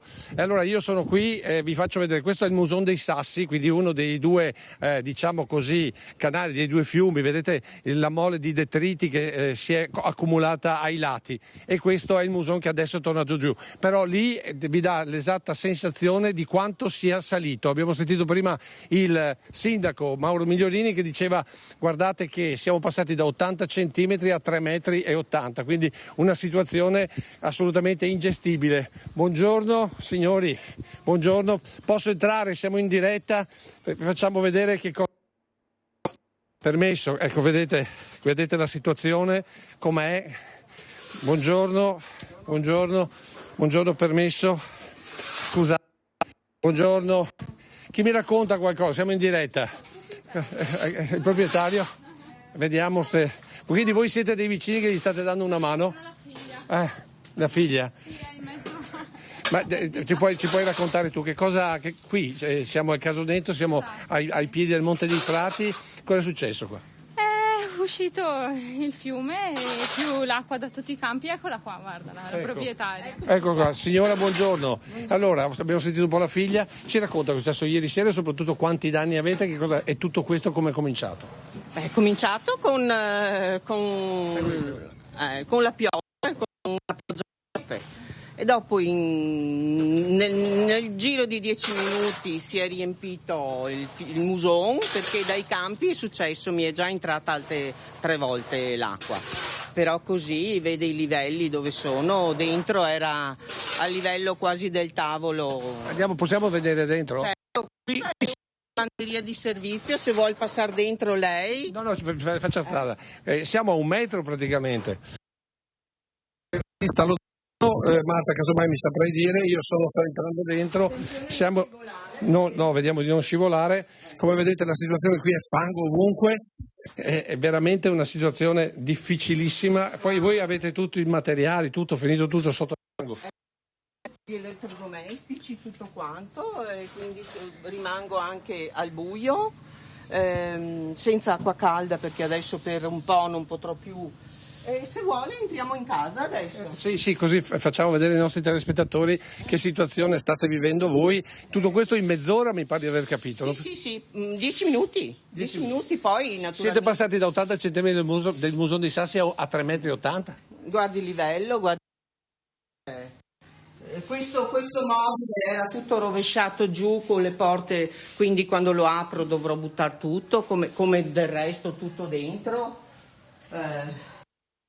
Mia figlia ha tutti i documenti dell'attività, dovrà buttare tutto. Un divano è già stato messo di là per la discarica, questo vede anche questo come siamo messi. Qua devo ancora aprire, vediamo. Non so. Però devo dire che state affrontando con grande dignità. No, cosa devo fare? Non ho più. Non ha più lacrime? No. Perché me ne sono successe tante, dalla perdita del marito 3 anni fa, adesso vediamo un po'. Lei poi tra l'altro ha anche perso la macchina, perché mi dici? Non so, adesso la macchina adesso all'1:30 arriva il carro attrezzi, vediamo. Ma dov'è la macchina? Ma se lei adesso viene, guardiamo il livello, anche lì. Purtroppo chiamiamola melma, ecco, fuori. Dentro dobbiamo ancora praticamente, abbiamo fatto un po' ieri sera, ma niente di che. Guardi il livello del garage. Andiamo. Qui vedete che. Però devo dire che c'è solidarietà, vicini che vi stanno dando una mano. Sì, niente da dire, ma anche i miei vicini sono andati sotto, vede il livello. Adesso la macchina me la porteranno via, vediamo cosa. Non dico altro perché cosa vuole. Purtroppo, sì, come ripeto 3 volte mi era entrata, però insomma. Era rimasta sempre sotto il zoccolo della cucina, diciamo, quindi una cosa abbastanza gestibile. Fango, ok, però poi ieri sera tutta sta piena mi ha mandato su anche tutta dal tubicino di sfogo, di scarico della cisterna del gasolio, c'era anche tutto il gasolio che mi volava via, quindi avevo fatto il pieno da poco. Un disastro, insomma. Sì, no, ecco. Comunque. Va bene Marta, io direi che con queste immagini abbiamo raccontato la devastazione qui ai piedi dell'Asolano. Ringraziamo la signora, sappiate che non è solo la zona del Casoneto, ma c'è anche proprio la zona di Casella, dietro alla Replay, tanto per intenderci, altra zona difficile, la zona dell'Auro anche lì, intorno a Villa d'Asolo, altra zona difficile. Insomma, Asolo è stata veramente colpita profondamente. A te Marta. Grazie Lucio, torneremo da te più avanti nel corso della nostra diretta. Ci fermiamo ora per qualche istante di pubblicità, la linea alla regia, subito dopo ritorniamo in onda per continuare a raccontarvi gli effetti nel nostro territorio di questa nuova ondata di maltempo. A tra poco.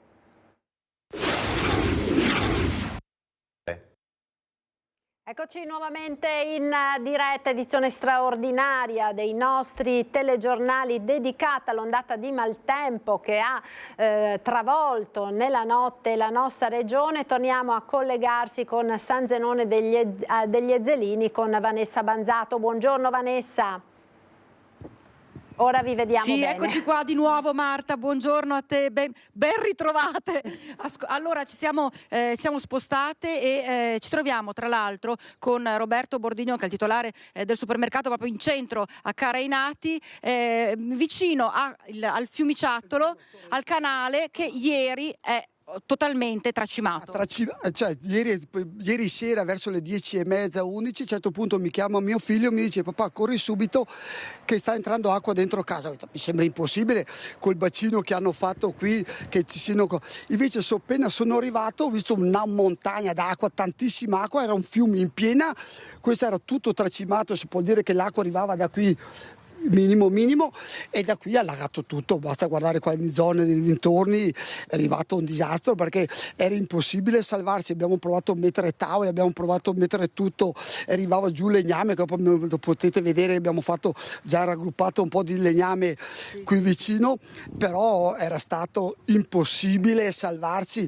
Abbiamo tolto delle porte da basso per portarle su, per fare delle barriere, perché abbiamo delle grate di reazione nel magazzino, e quelle grate di reazione ieri sera, dalla potenza dell'acqua, sono scoppiate le finestre ed è arrivato giù il mare, si può dire. Ecco, infatti Andrea Benetti adesso sta inquadrando proprio le grate da cui è entrata l'acqua e che ha sfondato le finestre. Cioè, l'acqua, la forza dell'acqua insieme con i legnami ha sfondato le finestre. Dopo giù abbiamo visto, è arrivato sulla prima stanza circa 1,10 metri, 1,20 metri, dopo è scoppiata la porta. Una volta che è scoppiata la porta, dopo si è inondato il magazzino, si è inondato tutto qua. Era correre in fretta, abbiamo tolto delle porte e abbiamo adoperato le porte come barriere per provare a salvarci, provare il possibile. Dopo c'è stata il salamotori che è andata sott'acqua, come è successo a noi, è successo anche ai colleghi qua della gelateria di fronte, che ha avuto tutti i motori sott'acqua. Cioè, c'è stato parecchi danni e c'è la frustrazione e l'amarezza di non di dire come mai è successo che quando avevamo avuto già queste esperienze anni scorsi sembrava che fosse stato tutto risolto, invece non. Siamo ritornati con la terrore e la paura della pioggia come 20 anni fa, insomma. Anche perché non è soltanto l'acqua, acqua e il fango soprattutto quello che ha creato maggiormente disagi, come si vede anche appunto sulle strade ancora adesso, ancora oggi. Sì, certamente che qua la maggior parte delle persone si sono messe d'animo e hanno pulito. Difatti devo ringraziare anche delle persone che sono venute a aiutarmi ieri sera per pulire il più in fretta possibile, per togliere l'acqua con la canna dell'acqua, per togliere tutto il fango, altrimenti una volta che il fango si asciuga diventa come cemento ed è impossibile toglierlo. E dobbiamo solo ringraziare questo problema, però c'è sempre la frustrazione e l'amarezza di non essere. Sentite impotenti. Impotenti. Contro la forza della natura ci siamo impotenti. Convintissimi che quei bacini che erano stati fatti si sarebbero risolti tutti i problemi, invece adesso dobbiamo vivere ancora con la paura quando piove tanto, insomma. Ecco, danni importanti, danni ingenti. Danni ingenti sì, devono ancora essere quantificati, perché come vi ho fatto vedere, avete anche visto l'acqua dove è arrivata, l'altezza che ha raggiunto. Cerchiamo di fare il possibile per sempre andare avanti, insomma, dopo vedremo, perché i danni naturali che mi sono informati paga nessuno. No, tra l'altro lei diceva, ha sottolineato in più occasioni anche, avevamo già vissuto, ha detto, questa situazione qualche tempo fa. Però questo evento davvero è stato straordinario. Sì, come dicono, infatti ho provato a informarmi anche tramite la protezione civile e altre cose, hanno detto che c'è stato i bacini e sono stati super riempiti di fumi laterali, come avevamo visto qui, non più verso Carainati ma verso Casoni e altre cose, sono tracimati. Tutto l'insieme ha portato su che è venuto giù il mare, possiamo considerare il mare, perché avevo dei filmati, dopo vi girerò, che vedrete che qui c'era un mare che correva, non c'era un fiume che correva. Le strade non c'erano più? No, le strade erano proprio tutte, il centro di Carainati era tutto sommerso dall'acqua. Ecco, abbiamo sentito Marta, davvero una situazione di disagio, una situazione di pericolo e tanta paura alla fine, perché non si sa come affrontare una situazione del genere. Marta, noi adesso ci spostiamo nel Cittadellese, di conseguenza vi richiederemo la linea quando riusciremo a raggiungere Cittadella, perché anche nel comune della città murata tanti sono stati i disagi causati dal maltempo, dalla pioggia potente di ieri sera. Ti ricedo la linea da San Zenone degli Ezzelini, Carainati.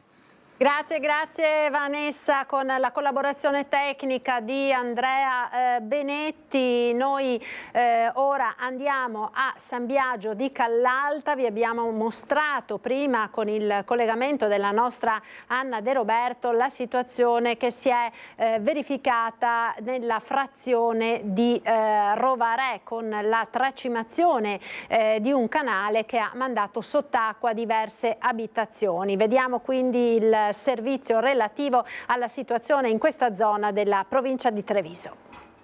Cosa?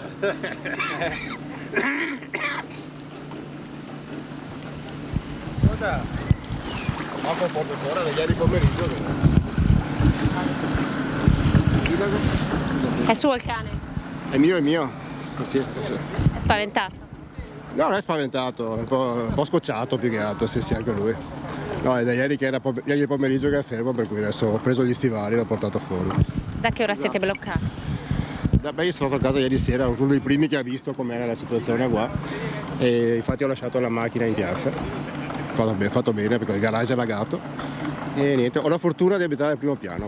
I suoi genitori sono bloccati in casa? Bloccati in casa, mio nipote abita sotto al piano terra e a 20 cm di acqua e quindi niente, adesso aspettiamo che scenda, che da stamattina adesso non è sceso quasi niente, quindi stiamo a vedere, altro non possiamo fare adesso.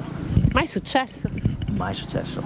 Io una vita che sono qua, ma i miei, che ancora di più, mai successo, quindi non so che dire. Come state lavorando, come state operando? In sicurezza, come al solito. Quante pompe?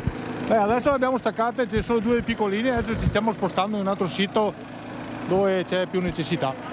Tutto lì. Quanto tempo ci vorrà? Questo non lo so dire. Sembra difficile valutare queste situazioni qua. Sono delle difficoltà che state trovando? No, le difficoltà sono sempre quelle che l'acqua arriva e vi devo portarla via. Come si chiama? Gaudenzio.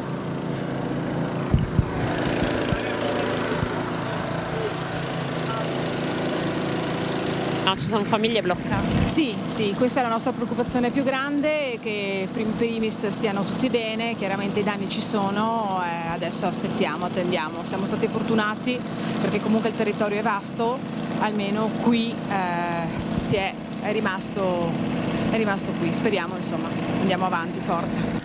È successa una bomba d'acqua, è chiaro che il fiume Meolo questa notte ha esondato attorno a mezzanotte e mezza e nel giro di neanche mezz'ora ci siamo trovati sommersi. Tutta Via Grande nella frazione di Rovarè e in particolare via San Nicolò ha avuto un'ingente quantità di acqua dentro le abitazioni e anche nei garage e nei sottoscala. Abbiamo chiesto da subito l'intervento anche da parte del consorzio, però stante la situazione di emergenza diffusa purtroppo è intervenuto tardivamente quando la situazione era già in estrema emergenza. Dopodiché sono state aperte anche le chiaviche, però è chiaro che il deflusso delle acque è stato molto lento perché tutti i canali erano pieni. Quindi da parte nostra anche chiediamo che vengano fatte le adeguate manutenzioni nei fossati, perché questo sicuramente aiuta il deflusso delle acque e anche ad evitare assolutamente il tombinamento dei fossi, perché sappiamo bene che queste opere idrauliche servono affinché in questi casi di estrema emergenza ci sia la possibilità dell'acqua di avere i propri corsi dove far correre l'acqua.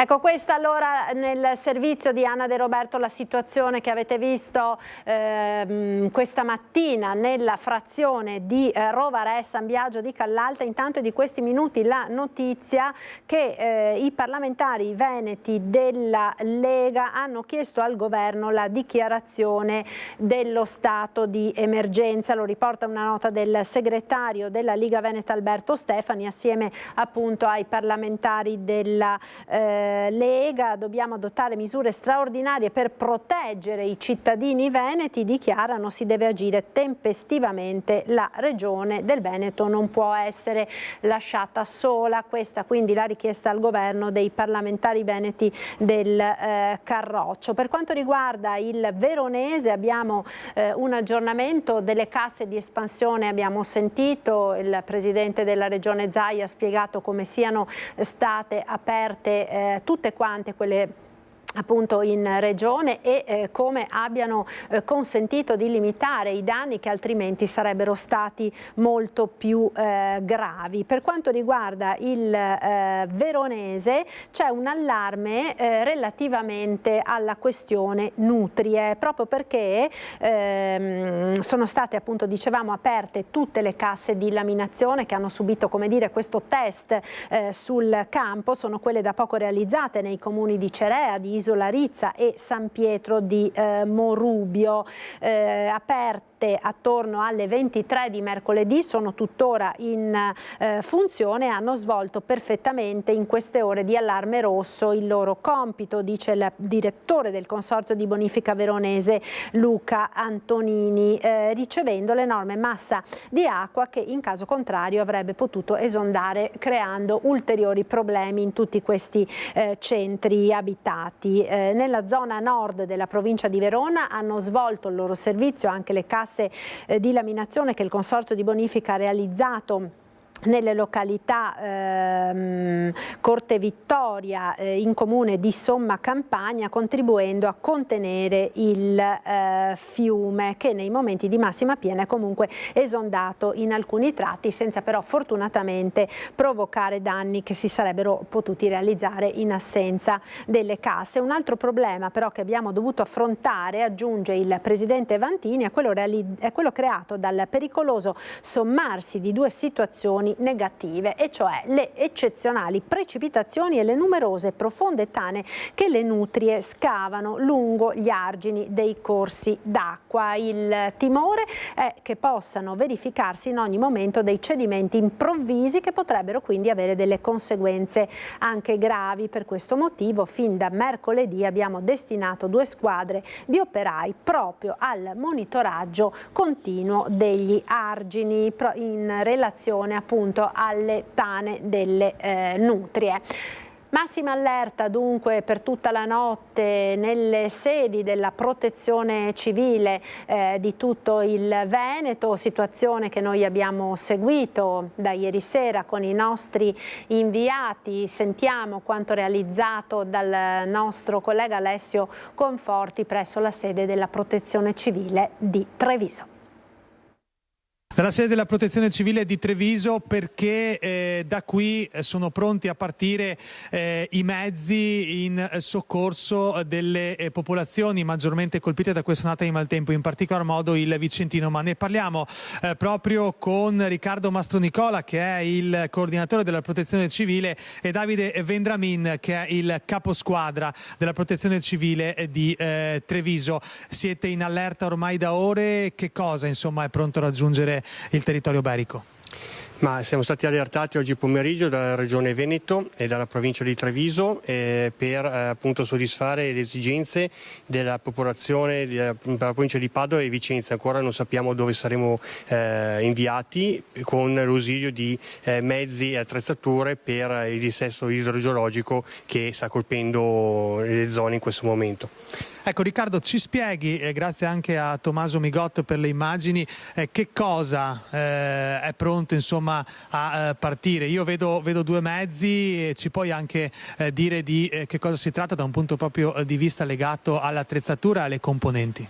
Sì, allora per quanto riguarda il gruppo comunale di Treviso, noi abbiamo approntato 2 motopompe di alto da 5.000 litri al minuto e l'altro da 4.500, con anche motoseghe e varie attrezzature che ci possono servire, imbragature, diciamo, tutto quanto può servire per aiutare la popolazione. E in più partiranno da altri punti della provincia di Treviso altre squadre, da Asolo, da Montebelluna, da Orsago e da Conegliano. In più partirà anche un mezzo con motopompa carrellata dal magazzino della provincia di Treviso, che è a Lancinigo, con un'altra motopompa da 4.500 litri al minuto. Ecco, siamo qui, c'è chiaramente una strumentazione importante per quanto riguarda Treviso, ma come sappiamo e come ci ha detto anche poco fa il coordinatore, c'è una dotazione di mezzi importante. Che cosa avete a disposizione qua a Treviso? Ma diciamo che come gruppo di Treviso noi siamo uno dei gruppi più attrezzati, in quanto noi possiamo dire di essere autosufficienti per 8 ore, poi giustamente se succede qualcosa di grosso dobbiamo sicuramente chiedere aiuto come agli altri colleghi delle altre zone o dei comuni qua vicini a noi. Noi abbiamo di tutto, dalle motopompe, abbiamo mezzi, abbiamo torri faro, abbiamo barche, perciò abbiamo tutto quanto ci viene richiesto in caso di emergenza. Ecco, una cosa, il comune di Conegliano, una squadra da zona di Conegliano, porterà via anche un gommone. Ecco, Davide Mendramin che è caposquadra, queste sono situazioni chiaramente particolari, ecco, come siete anche pronti solitamente a intervenire, e raccontaci anche un po' la giornata di oggi come è stata. Beh, allora noi facciamo ovviamente addestramenti per cui siamo pronti per poter intervenire in caso di emergenza, e queste sono emergenze abbastanza all'ordine del giorno in questo periodo. Nella giornata di oggi ovviamente siamo stati preventivamente allertati, abbiamo continuato a tenere sotto controllo e a monitorare quello che è l'andamento del meteo nella zona locale, e con l'ausilio appunto delle varie squadre che ci sono fuori e con l'ausilio anche della provincia abbiamo monitorato anche l'andamento del meteo nelle varie zone dove possiamo andare ad intervenire anche domani nella zona del Vicentino, del Padovano, dove ci manderanno. Ecco, lì grazie anche al nostro operatore Tommaso vedo dei sacchi che sono strategici, no? in queste situazioni. Ecco, sul fronte di queste dotazioni che cosa potete dirci? Ma quali sono le dotazioni che si fanno al momento? Qual è una dotazione minima che teniamo proprio per la città di Treviso in caso di necessità, diciamo, all'ultimo minuto, ma al di là, diciamo, nell'altra parte della nostra sede abbiamo proprio la zona dove noi li facciamo e abbiamo a sufficienza metri cubi per soddisfare, diciamo, tanta esigenza. Poi in magazzino abbiamo i sacchi vuoti. Sarà una notte ovviamente di attento monitoraggio, no, queste immagini? Sì, adesso usciremo in monitoraggio, tutte le squadre qua dei comuni qua vicini che sono in costante aggiornamento proprio minuto per minuto, siamo tutti fuori, ok? C'è la squadra di Moriano Veneto che sta facendo monitoraggio, anzi ha allestito anche una motopompa in zona Baccareto, ok, sul Terraglio, che è la zona per loro un po' più delicata, e comunque tutte le squadre sono in monitoraggio, anche Casale sul Sire, Casier, Preganziol, per quanto riguarda la zona del Trevigiano, ma anche le zone, diciamo, del Montebellunese, del Coneglianese dove sta piovendo, Maserada, insomma la protezione civile è ormai tutta attivata in tutto il territorio del Trevigiano.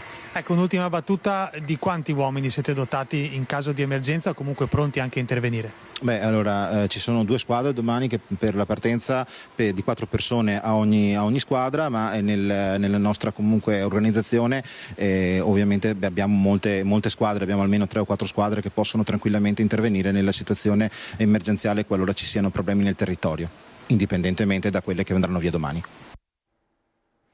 Ecco, allora ci ricolleghiamo ora con Campo San Piero, con la nostra Chiara Gaiani e Cristian Roque Allende, per raccontarci un po' quelle che sono le storie delle persone che si sono trovate le case completamente inondate dopo la rottura dell'argine del Muson dei Sassi. A te, Chiara. Marta, non solo case, anche aziende. I signori Vedovato ci hanno accolto. Guardate, non esiste più la siepe che divideva queste 2 proprietà. Questo è diventato un vero e proprio lago. In fondo potete vedere anche i camioncini, un'azienda. Raggiungiamo la figlia dei signori Vedovato, che non era qui questa notte ma sta lavorando da questa mattina. Guardate, gli strumenti del mestiere sono diventati le scope, tutti indossano gli stivali, sono in azione le pompe. Signora, un disastro, lei prima aveva le lacrime agli occhi. Una catastrofe inimmaginabile. Se vuole andare dentro a vedere, l'acqua è venuta con una forza che non ci siamo neanche resi conto. Dicono abbia rotto alle 3. E mia mamma si è accorta perché il cagnolino piangeva, si lamentava, ha chiamato i vigili, è scesa dalle scale e ha trovato la casa allagata. E qui c'erano solo i suoi genitori, giusto? Sì. Hanno una certa età. Famiglia. Sì, una certa età per modo di dire. Avete anche un'azienda, vedo, signora. L'azienda è distrutta. Che cosa fate esattamente? Imballaggi in plastica e sacchi in plastica. Anche lì quasi 1 metro d'acqua, più di 1 metro d'acqua? Sì, basta vedere da fuori, è 1 metro d'acqua. Allora, se ci fa appunto è il signor, allora guardi, raggiungiamo il papà della signora, il signor Vedovato. Signor Vedovato, un disastro. Hai visto? Aspetta. Venga qua, perché così la facciamo. Hai visto in capannone cosa c'è? Si andate a vedere? Andiamo a vedere con lei, ci accompagna? Attraversiamo questo lago con il collega Cristian Roccaiende. Marta, poi eventualmente facci sapere se hai bisogno della linea. Nel frattempo però io ti farei vedere le immagini che sono davvero drammatiche. Io ti assicuro che quando sono entrata, perché dall'altra parte capisci che cosa sta succedendo, ma non ti rendi davvero conto di quanto possa essere distruttiva l'azione dell'acqua nella vita delle persone. Guardate, questa si vede insomma un'azienda produttiva, fino a ieri era aperta. Adesso chiediamo al signor Vedovato un attimo di rallentare, così permetto anche al collega di raggiungerci, di farci vedere che cosa c'è all'interno di questa azienda. Signor Vedovato, ci racconta? Tutti i bancali di materiale che doveva andare via erano in fondo e l'acqua li ha portati fino a qua. C'è 10 cm di fango, più che altro mi interessa i macchinari che non partono più. Ha già provato? Non possono partire, e tutti gli elettronici sotto acqua, tutti i motori elettrici, venite a vedere. Ascolti, lei ha già fatto una stima quanto potrebbe essere i soldi? Difficile, difficilissimo.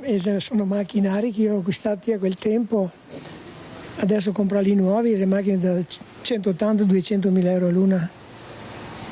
Lei non aveva sentito niente, cioè il muson fa sempre paura. Questa notte... Mi ha chiamato alle 3, che io ero su un lavoro che sto costruendo qualcosa a Urons di Cadore, mi ha chiamato uno alle 3 e ha detto guarda che l'argine di casa tua è rotto, si è rotto il muson alle 3:30. Ah, quindi lei non era qui? No, c'è la moglie che abita qua, i figli eccetera. Però ho chiamato, sono corso a casa, sono arrivato a casa che era le 5:30, 6. Allora, un'ultima cosa. L'acqua arriva qua, guarda, si vede.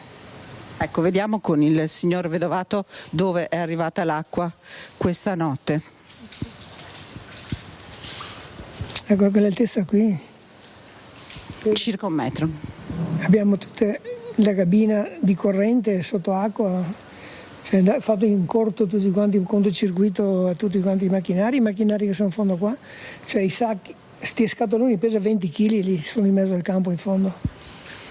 Siamo senza parole anche io e Cristian, Marta, che siamo qui dentro, però volevo, se il signor Vedovato ci, a parte anche insomma si sente proprio l'odore dell'acqua. Queste immagini, Chiara, sono davvero impressionanti e rendono l'idea di quanto devastante sia stata l'alluvione che si è verificata in questa azienda, mettendo davvero a rischio il proseguimento dell'attività. Chiara, se tu sei d'accordo, noi ora andiamo a Castelfranco dove c'è Cristian Arboit, perché è iniziata la conferenza stampa del sindaco Stefano Marcone, presidente della provincia di Treviso, che sta facendo il punto sui danni dell'intera provincia. Poi tornerei da te, Chiara, ancora per vedere la situazione. Andiamo ora a Castelfranco. Per fortuna abbiamo avuto le casse di espansione qui a Castelfranco Veneto, perché guai non ci fossero state, sarebbe stato un'apocalisse, perché quella di Riese ha deviato in toto il Brenton e questo ha consentito alla Venale di essere un po' meno carico. Quella di Godego, che oggi in questo momento è a sfioro ormai, sta calmierando e ha calmierato un po' la Venale. C'è da dire che ancora adesso la Venale sta tracimando poco in Bella Venezia ed è a sfioro sul ponte di via San Pio X. Sta calando lentamente perché sta raccogliendo tutti i deflussi che arrivano dai terreni tra la Cassa di Godego e Castelfranco Veneto, che sono zuppi. Quindi oggi siamo così, ci stiamo coordinando, qui abbiamo l'UCL dei Vigili del Fuoco che sta coordinando assieme al Comune gli interventi di svuotamento di scantinati con alcuni, cioè qualcuno un po' di più, un po' meno. Abbiamo delle idrovore che per gli interventi più importanti, abbiamo delle pompe più piccole per gli scantinati. Devo ringraziare la Protezione Civile trevigiana perché abbiamo il coordinatore della zona 5 che è qui con noi da ieri sera e abbiamo avuto il supporto di altri gruppi di protezione civile della provincia di Treviso che ci hanno consentito, rispetto, di dare risposte più puntuali. Approfitto per fare un punto anche un po' rispetto alla provincia, visto che siamo, insomma, ci sono stati interventi anche a livello provinciale, soprattutto per gestire viabilità o qualche frana, perché ha interessato Castelfranco Veneto, Asolo e Riese Pio X soprattutto questo evento. Però abbiamo avuto delle chiusure strade anche a Catena di Villorba, a Castelcucco in Vallorgana. Abbiamo spento un impianto di sollevamento acque a Ponte di Piave per allagamenti diffusi della campagna, chiusa la provinciale 1 del Mostacin, che insomma è in comune di Monfumo, e la provinciale 20 e la 101. Stiamo monitorando alcune situazioni di criticità idrogeologica, alcune frane hanno portato appunto alla chiusura di queste strade e con tutti i gruppi di protezione civile insomma stiamo dando risposte anche alla criticità della viabilità provinciale. E io sono a disposizione per eventuali domande, ma magari prima passerei la parola anche a Sua Eccellenza il Prefetto, che ribadisco ringrazio per la testimonianza anche in presenza oggi qui a Castelfranco Veneto, testimonia un rapporto di collaborazione che non conosce sosta indipendentemente dall'orario o dal giorno. Quando serve la Prefettura c'è, e grazie di essere qua e di esserci stato anche stanotte, così come con il comandante Costa e i suoi uomini, perché ieri sera abbiamo avuto una squadra dei vostri qui assieme a noi che ci ha aiutato nel coordinamento. Grazie comandante. Prego Eccellenza. Bene, io dico questo, noi avevamo già fatto nel pomeriggio insieme al dottor Marcon come in qualità di Presidente della provincia e al Genio Civile, ai Vigili del Fuoco, avevamo fatto una prima valutazione in relazione agli avvisi che ci erano stati diramati dalla Regione Veneto, dall'ARPAV. E pertanto ovviamente era imprevedibile quanto è successo. Noi le nostre valutazioni si basavano su quelle che erano le indicazioni relative a possibili innalzamenti dei livelli idrometrici, ma certamente la bomba d'acqua, come tutti voi sapete, non è prevedibile né nel suo momento in cui si formi né sul quale il territorio si formi. Tuttavia tutte le amministrazioni comunali, sulla base degli allerta meteo, così come tutte le forze dello Stato, in primis i Vigili del Fuoco e le forze di polizia, erano pronte. E la prontezza degli interventi è stata determinata proprio dalla capacità che hanno avuto tutti gli enti di essere pronti al momento, e tant'è vero che ci sono stati numerosi casi di soccorso a persone portate sia dall'Arma dei Carabinieri che dai Vigili del Fuoco e della Polizia di Stato, laddove c'erano delle persone che chiamavano perché rimaste isolate all'interno di abitazioni o anche di auto, sono state soccorse e messe in sicurezza. Come dicevo anche prima, la fascia è stata piuttosto estesa perché ha interessato Asolo, Castelfranco Veneto e Riese in particolare, ma poi i danni e gli eventi hanno preso San Zenone, Monfumo, il Montecucco, diversi comuni dove si sono verificati sia allagamenti che frane con interessamento della viabilità. Noi abbiamo seguito in sala operativa tutto l'evolversi della situazione. In sala operativa erano presenti, presso i Vigili del Fuoco, erano presenti anche volontari della Protezione Civile in costante contatto con i sindaci, in particolare con il sindaco Marcon in quanto anche Presidente della provincia, con i dirigenti della provincia stessa in collegamento, con la protezione civile regionale, avendo sentito l'ingegner Soppelsa, il genio civile, Arma dei Carabinieri e Polizia di Stato. E questo coordinamento è andato avanti per tutta la notte sostanzialmente, e oggi si è sugli interventi per il ripristino delle condizioni di normalità. Ringrazio pertanto tutti gli enti interessati che hanno prestato la propria opera in tutte queste lunghe ore, e soprattutto ringrazio la popolazione per la compostezza e la prontezza che ha avuto nel rispondere a questi eventi. Grazie Eccellenza, prego Comandante. Bene, noi, come ha detto Sua Eccellenza il Prefetto, come ha detto il Sindaco, nonché Presidente della Provincia, da ieri sera alle 8, diciamo, quando si è verificato il clou dell'emergenza, che siamo sul pezzo. Nell'immediatezza con Sua Eccellenza è stato aperto il CCS, quindi ci siamo coordinati, è arrivata immediatamente anche la Protezione Civile con il coordinamento provinciale. Dalle 8 circa, quindi dalle 20 circa fino a oggi abbiamo già fatto 100 interventi, altri 140 sono in coda. Circa, per dirvi, per darvi qualche numero, circa l'80% di questi interventi si sono concentrati tra Castelfranco e Asolo, in tutta questa fascia. Come ha detto anche Sua Eccellenza, abbiamo fatto anche del recupero delle persone. Preme anche sottolineare un recupero di una persona disabile, di un'anziana disabile che abbiamo fatto a Villa d'Asolo. Un'anziana che era stata messa in sicurezza dai vicini, era stata posta come da indicazioni che sono state fornite fin dal primo momento di porle al piano primo. Poi capite bene che nel momento in cui ci sono queste situazioni è opportuno spostare la persona, quindi siamo andati lì con un gommone e l'abbiamo portata in un hotel messo a disposizione dal Sindaco. È chiaro che ancora c'è da lavorare, soprattutto oggi abbiamo iniziato con delle idrovore che stanno venendo anche dall'Emilia.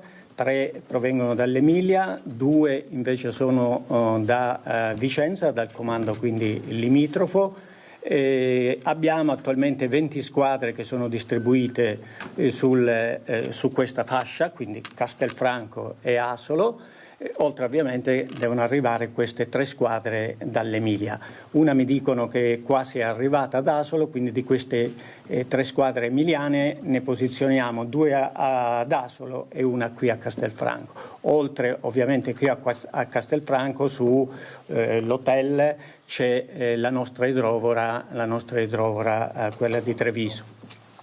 Ieri abbiamo avuto un problema con un'idrovora, problema che già abbiamo risolto questa mattina, e quindi adesso spostiamo anche quella su Asolo.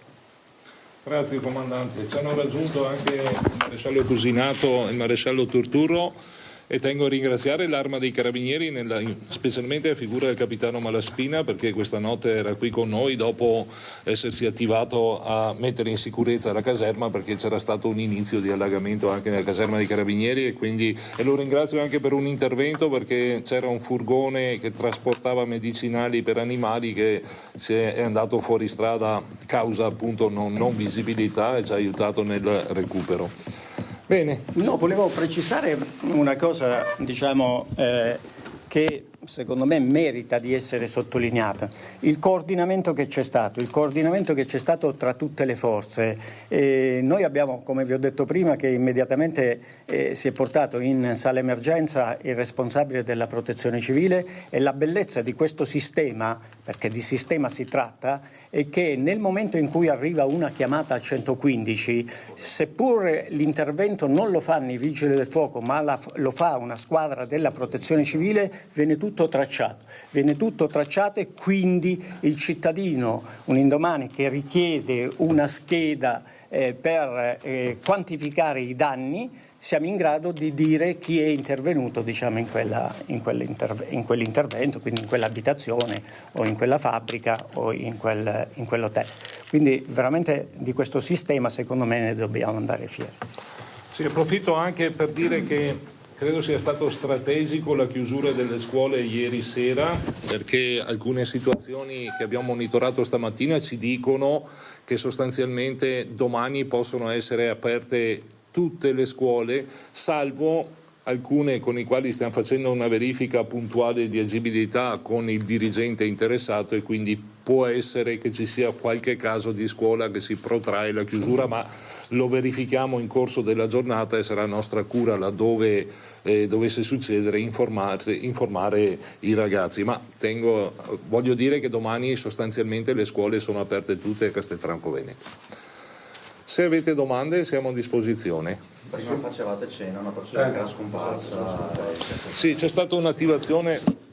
È arrivata una segnalazione di un minore che mentre era al telefono con il proprio genitore, a un certo punto era caduta la linea e questo minore era nei pressi dell'argine del Muson e per un'ora non aveva dato notizie. Di preciso non lo so. E comunque c'è stato l'intervento dei carabinieri, quindi quindi si è avviata l'attività di ricerca da parte dell'Arma dei Carabinieri con il supporto dei Vigili del Fuoco e dei volontari, e successivamente il ragazzo invece è rientrato a casa, quindi è rientrato fortunatamente qualsiasi pericolo, qualsiasi allarme.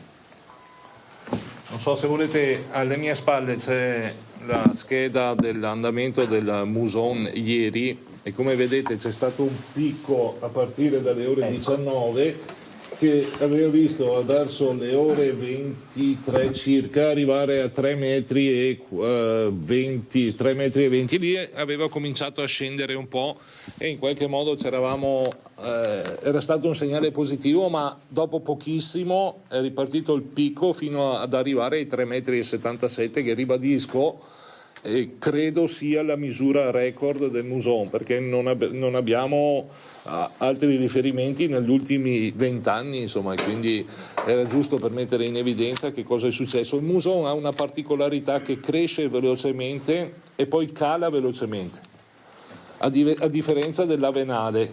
Infatti adesso se il Muson è rientrato pienamente in sicurezza perché è bassissimo, mentre l'Avenale sta ancora scontando dazio. Però è impressionante la curva come sale in modo verticale praticamente da quasi vicino alle 19, perché fa 0,43, che saranno 18,30, 19, 18,45, esatto. Alle 20 qua, è già qua. La prima soglia di sicurezza. Le 3 linee sono le soglie di sicurezza la prima, la seconda e la terza, ed è stato abbondantemente superata la terza, insomma, ecco. Quindi in un'ora ha fatto tutto il massimo che poteva fare sostanzialmente. Questa è la centralina di Borgo Vicenza? Borgo Vicenza, sì. Sì, il ponte di Borgo Vicenza. Lì alle 21 è già in alto, 2,89 metri. 21, quindi sfiora già i 3 metri alle 21. Nel giro di 2 ore ha fatto 2,5 metri. Come danni c'è già una prima missione? Troppo presto per fare una stima dei danni. Adesso siamo attivati anche con Contarina, che ha aperto in via straordinaria i 2 centri di raccolta differenziata a Castelfranco Veneto, e anche stiamo dando istruzioni perché laddove non sia possibile conferire i materiali danneggiati da alluvione, che vengano in qualche modo accumulati nelle piazzole che normalmente si usano magari per i rifiuti, e Contarina si attiverà e si sta già attivando per fare una raccolta straordinaria. Approfitto per dire che da Contarina arriva l'input anche laddove sia possibile di fare un accumulo già diviso per materiali. Questo agevolerebbe la raccolta, insomma. Altre domande? Presidente Marcon, forse è il caso di ribadire che i cittadini sono chiamati a documentare tutto fotograficamente. Con fotografie, adesso io non so se sarà richiesto lo stato di calamità, ma presumo di sì, visto la portata dell'evento, e questo consentirà poi di poter godere di qualche forma di ristoro nei tempi e nei modi che sono consueti, laddove venga riconosciuto lo stato di calamità. Quindi a tutti i cittadini io dico, e a tutte le attività, raccogliete più materiale possibile per poter poi certificare i danni patiti. Grazie Presidente Marcon. Ecco, Marta, è finita di fatto la conferenza stampa indetta dal Comune di Castelfranco, provincia di Treviso, Prefettura Vigili del Fuoco, per fare il punto aggiornato della situazione. È stata, lo possiamo dire, una notte di tregenda.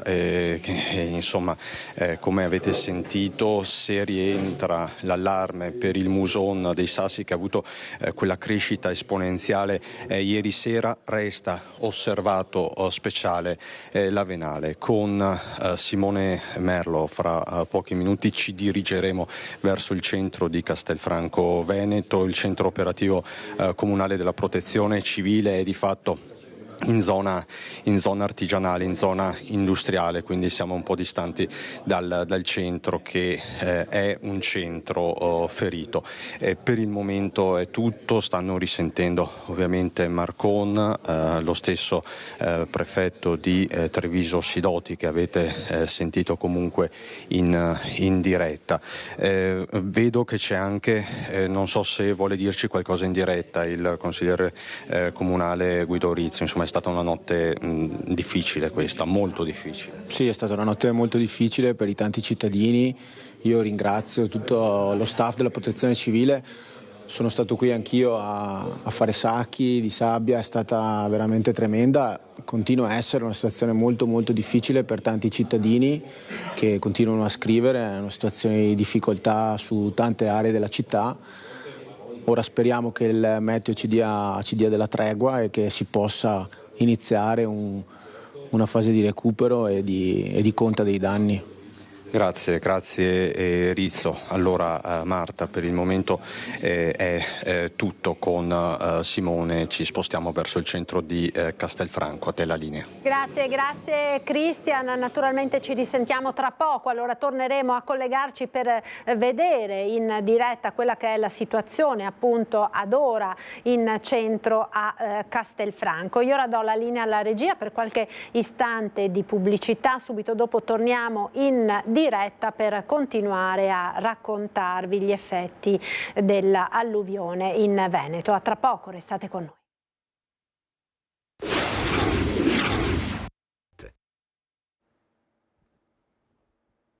Eccoci nuovamente in diretta, edizione straordinaria da questa mattina alle 10:30, dedicata alla ondata di maltempo che ha interessato tra la serata e la notte la nostra regione, con effetti particolarmente gravi. L'abbiamo visto nei numerosi collegamenti di quest'oggi nell'area in particolare della Castellana e del Campo San Pierese, con la rottura dell'argine del Muson dei Sassi nelle prime ore di oggi, verso le 3:30 della notte. La situazione più critica è in località Rustega, dove appunto il fiume ha rotto l'argine. Si sono portati sul posto ovviamente i vigili del fuoco con rinforzi, l'abbiamo sentito poco fa, dai comandi di Padova, Vicenza, Belluno, Venezia, ma sono in arrivo anche numerosi aiuti da parte delle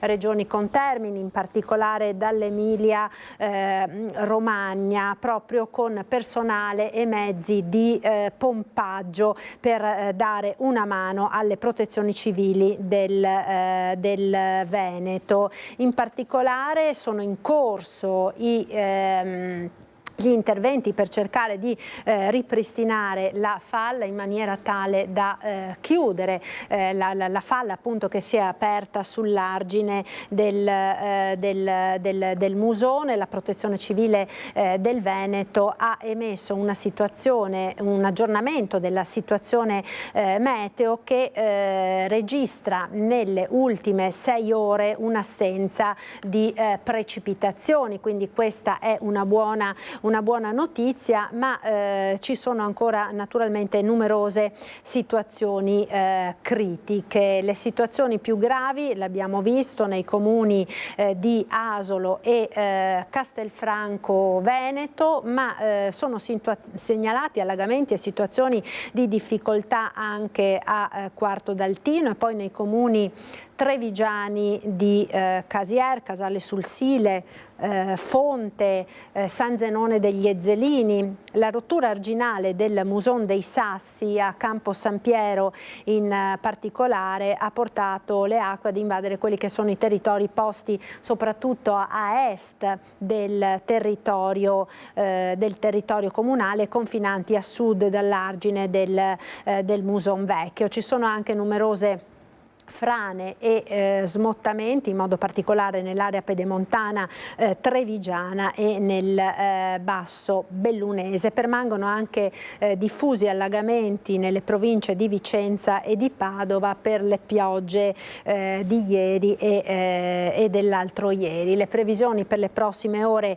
indicano assenza di precipitazioni con qualche probabile rovescio o temporale nel pomeriggio nelle zone montane e pedemontane, ma comunque di intensità non paragonabile a quella delle ore scorse. Nel frattempo è previsto il transito di piena nelle parti finali, nelle parti della foce dei fiumi Piave, Livenza, Brenta e Bacchiglione. Intanto il Frattagorzone continua a mantenere livelli sostenuti dovuti allo smaltimento delle acque presenti nella rete secondaria. In assenza di precipitazioni, le porzioni montane dei corsi d'acqua continueranno a presentare diminuzioni dei livelli. Una situazione di difficoltà si è avuta anche nel Veneto orientale. Nelle ore scorse abbiamo un servizio che è stato realizzato dalla nostra redazione di Venezia relativamente proprio alla situazione del Veneto orientale, interessato dalle forti precipitazioni un po' tutta l'area del porto gruaerese, ma anche verso il mare, con i tecnici dei consorzi di bonifica che da ieri stanno lavorando incessantemente. Vediamo. In poche ore sono cadute 100 mm di pioggia complessivamente, con una punta tra le 4 e le 6 di questa mattina, dove in alcune aree del comprensore sono arrivati oltre 30 mm in un'ora, quindi 60-70 mm in 2 ore. I dati del consorzio di bonifica fotografano chiaramente le dimensioni della perturbazione che nella notte ha interessato anche il territorio del Veneto orientale. La pioggia ha colpito in maniera intensa soprattutto la zona costiera, ma anche alcune aree del territorio di San Michele al Tagliamento, come si vede dalle immagini che riguardano i territori di Cesarolo e Marinella. Abbiamo molte aree, delle aree est e ovest del comprensorio allagate, zone di campagna e la piazza di Cesarolo, la via Conciliazione a Cesarolo.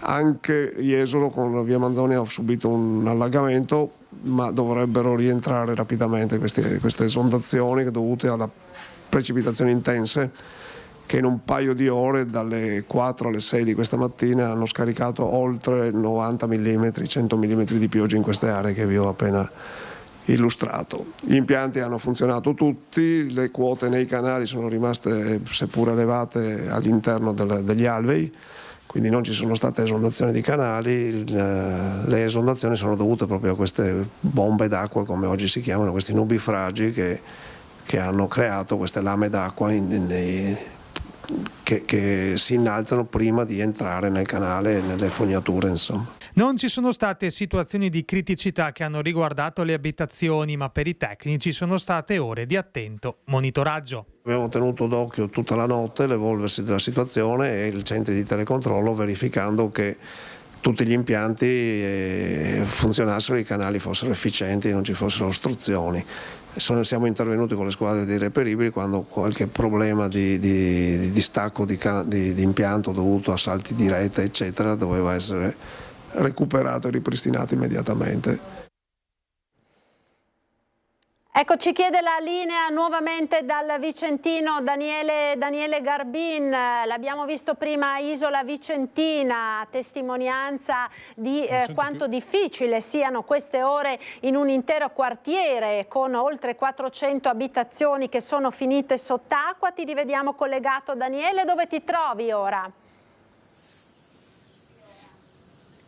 Pronto? Eccoci, siamo a Malo, Marta, siamo spostati a Monte di Malo. Abbiamo seguito il corso del Orolo proprio da Isola Vicentina, da Castelnuovo, perché ci avevano segnalato che questa è una zona che era stata colpita particolarmente, siamo nella zona industriale. Proprio qui, uno dei punti più bassi, l'acqua era a questa altezza fino a ieri sera, infatti il collega Simone Squarcino vi fa vedere anche il livello del fango e ci hanno parlato che tutte queste aziende alle nostre spalle in questa parte sono state proprio sommerse dall'acqua, proprio a livelli incredibili. Ecco, fino a ieri mi dicevano è stato anche fatica a riuscire ad arrivare con la protezione civile, i pompieri, a far arrivare i mezzi, proprio perché un po' alla volta anche grazie ai volontari sono riusciti ad arrangiarsi.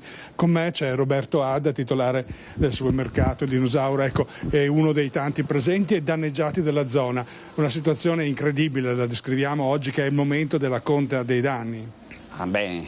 Oggi siamo potuti entrare perché l'acqua, abbiamo finito ieri sera con la protezione civile che ci ha dato una mano verso sera, perché altrimenti c'era ancora, adesso c'è rimasto esclusivamente il fango. È una cosa allucinante perché adesso che l'acqua non c'è più è una roba indescrivibile. Dopo abbiamo un altro 50% giù, 1000 metri, questo spazio è pieno il magazzino pieno, è crollato tutto, non c'è più, è solo fango, perché laggiù, essendo un po' più basso, è 1,5 metri l'acqua. È impossibile arrivarci perché guarda, è tutto sottosopra, non si riesce neanche a arrivarci a piedi.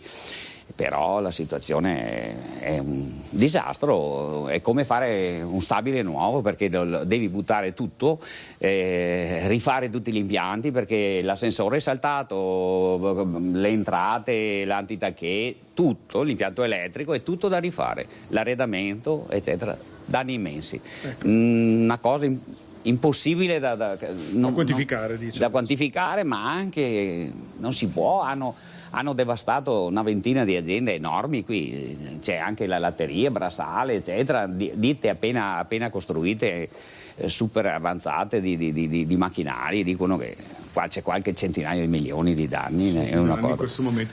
Soprattutto questo dà la misura anche che non ve l'aspettavate, voglio dire, se no vi sareste anche predisposto. Ma non è stato, prima non c'era nessuno, c'era solo il povero sindaco che ci dava conforto alla notte, tutta la notte, perché io ero qua, sono stato qua tutta la notte che è successo a mezzanotte, l'altro ieri, e nessuno, perché c'era un po' di casino in giro, è vero, però era una piccola rosta, una cosa abbastanza strana che faccia tutti questi danni si poteva benissimo, ma non dico evitare, adesso è facile dirlo, però in 35 anni che sono qua io non ho mai avuto qualcosa, qualche piccola da questo, perché abbiamo questo piazzale che è un po' sopra, che è venuta giù l'acqua, ma stupidaggini, cose piccolissime che non ha fatto danni, infatti non c'è stato fatto nessuna denuncia. Sono mancati degli allarmi secondo lei nell'apertura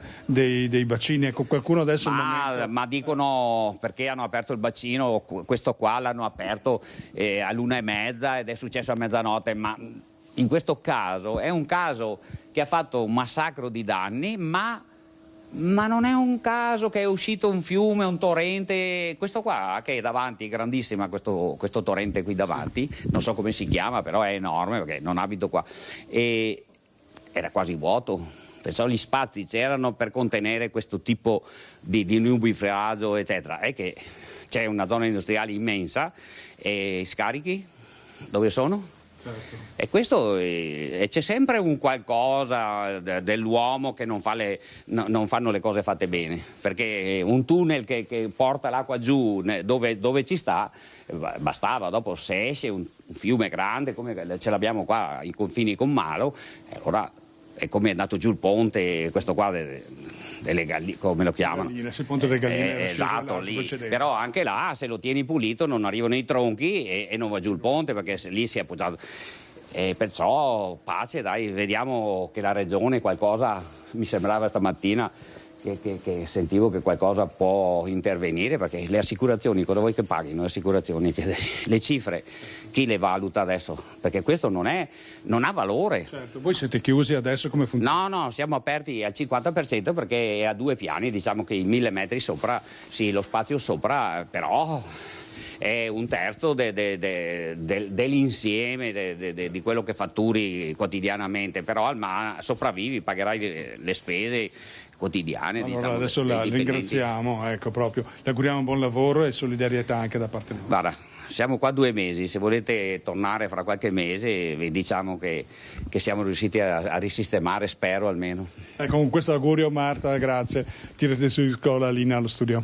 Grazie a Daniele, con la collaborazione tecnica di Simone Squarcina per questi collegamenti da Vicenza. Da Vicenza noi ora ci spostiamo in provincia di Venezia, andiamo a Mestre con la nostra Ilaria Marchiori. Buongiorno Ilaria.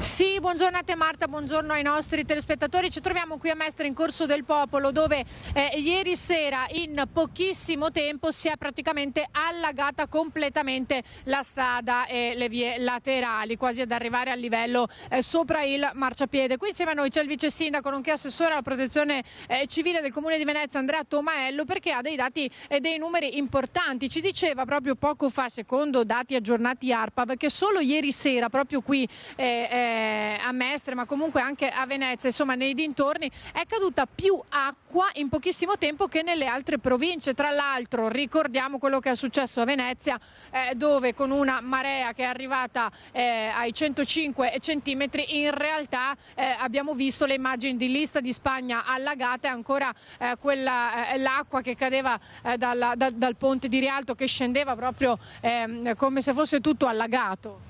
Sì, assolutamente. La stazione dell'ARPAV che c'è a Venezia, il Cavanis, indicava ieri sera che a Venezia, nella zona del veneziano, sono caduti 132 mm di pioggia, ovvero di più rispetto alle altre centraline sparse per quel periodo, per quel arco temporale, per le altre centraline sparse nel Veneto. Le precipitazioni sono state davvero eccezionali, l'abbiamo sentito anche prima in conferenza stampa del Presidente Zaia e l'abbiamo visto anche proprio sulla pelle di tutti quanti i cittadini, vedendo anche le immagini, i video che giravano nei social. Qua a Corso del Popolo si è allagato anche varie parti di Mestre, della terraferma, ma soprattutto anche Venezia. Si sono sommati 2 fenomeni eccezionali, straordinari, come quello dell'acqua alta alle 8:20 e alle 8:30, il picco a 105 centimetri, nello stesso momento caduta una quantità eccezionale di pioggia che quindi ha fatto in modo che l'acqua si alzasse più del previsto e quindi risultasse il classico fenomeno dell'acqua alta che conoscevamo in passato. E quindi insomma ci sono stati anche dei disagi per i cittadini, soprattutto quelli che abitavano al pian terreno, sia a Venezia che a Mestre. Una cinquantina di interventi della protezione civile, dei vigili del fuoco tra ieri sera e qualcuno anche questa mattina, ma per ora la situazione sembra essere tornata alla normalità. Ecco, un intervento c'è stato anche nella zona del petrolchimico, perché ricordiamo che ad un certo punto ci sono state varie chiamate ai vigili del fuoco, segnalazioni di persone residenti che sentivano un forte odore. In effetti che cosa è successo? C'è stato uno sversamento di idrocarburi, ma questa mattina l'assessore Bottacina ha rassicurato sul fatto che comunque essendoci le vasche di contenimento e poi comunque il depuratore, che in quel momento aveva un'attività rallentata ma poi ha cominciato a rifunzionare come accade insomma quotidianamente di norma, allora poi la situazione è rientrata diciamo alla normalità, perché non ci sono state poi altre segnalazioni. Ci vorranno comunque 48 ore per avere i risultati di ARPAV, che comunque analizzerà, ha preso i campioni per analizzare quelle sostanze che c'erano nell'aria, ma poi non ci sono state altre segnalazioni. No, devo dire che quella della segnalazione appunto dell'odore è stata uno dei maggiori causi di chiamate ai vigili del fuoco e tutti i centralini disponibili, perché la gente ha iniziato a preoccuparsi. L'odore si è sentito anche fuori comune, addirittura a Spinea, Mira, in qualche caso, naturalmente tutta Mestre, e quindi la gente era comprensibilmente preoccupata. Dopo fortunatamente in tarda serata i vigili del fuoco hanno rassicurato, sono andati subito a controllare, hanno rassicurato che tutto fosse a posto e dopo un'oretta insomma l'odore è anche sparito. Dopo ci sono stati tutti gli altri interventi, quelli di allegamento di primi piani, di cantine, di garage, di scantinati, che quindi hanno richiesto l'intervento proprio del personale della protezione civile o dei vigili del fuoco, che sono prontamente intervenuti, qualcuno anche questa mattina, e insomma pian piano stanno facendo tornare la situazione alla normalità. Fortunatamente non c'è stato anche qualche albero caduto, insomma le cose che succedono quando ci sono questi forti temporali che purtroppo ormai abbiamo imparato a conoscere, ma forse dovremmo anche imparare a prevenire. Fortunatamente, dicevo, non ci sono stati feriti o danni a persone, insomma è la cosa più importante. Cercheremo comunque di controllare la situazione anche nelle prossime ore e di tenere informati i cittadini. Ecco, ricordiamo che anche questa mattina il sindaco di Milano ha deciso di chiudere alcune scuole proprio perché è prevista una piena intorno alle 14 e questa mattina sono stati infatti posizionati vari sacchi di sabbia in determinate zone e poi colpita la zona del Veneto orientale con il litorale Jesolo, la zona di Concordia Sagittaria e il porto gruarese di cui abbiamo parlato diffusamente. Allora noi continueremo ovviamente a tenere monitorata la situazione, che però al momento, come ci diceva il vice sindaco Tomaello, ma come ha detto anche l'assessore Bottacin, è in miglioramento, il peggio è scampato. Ricordiamo che le previsioni per i prossimi giorni sono quelle di una giornata piovosa per martedì, però comunque, come diceva l'assessore Bottacin, con meno criticità rispetto a quelle delle ultime ore. Ringrazio il vice sindaco assessore alla protezione civile Andrea Tomaello. Qui da Mestre restituisco la linea allo studio. Grazie Ilaria Marchiori. Noi ora ci fermiamo ancora per qualche istante di pubblicità, subito dopo ritorniamo in diretta, ci rivediamo tra poco.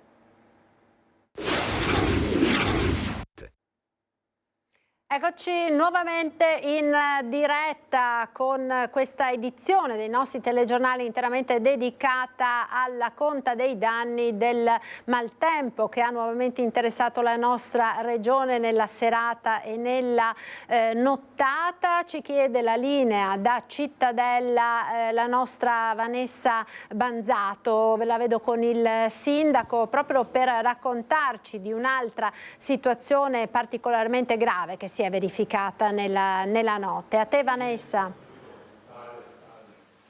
Sì, buongiorno, ci ritroviamo Marta e allora sì, qua a Cittadella assieme al sindaco Luca Pierobon che per l'intera nottata è stato al lavoro assieme agli uomini della protezione civile, assieme a tanti volontari per cercare di aiutare tutte quelle famiglie, tutte quelle realtà che sono state letteralmente messe in ginocchio dal fiume d'acqua e fango che si è abbattuto ieri sera.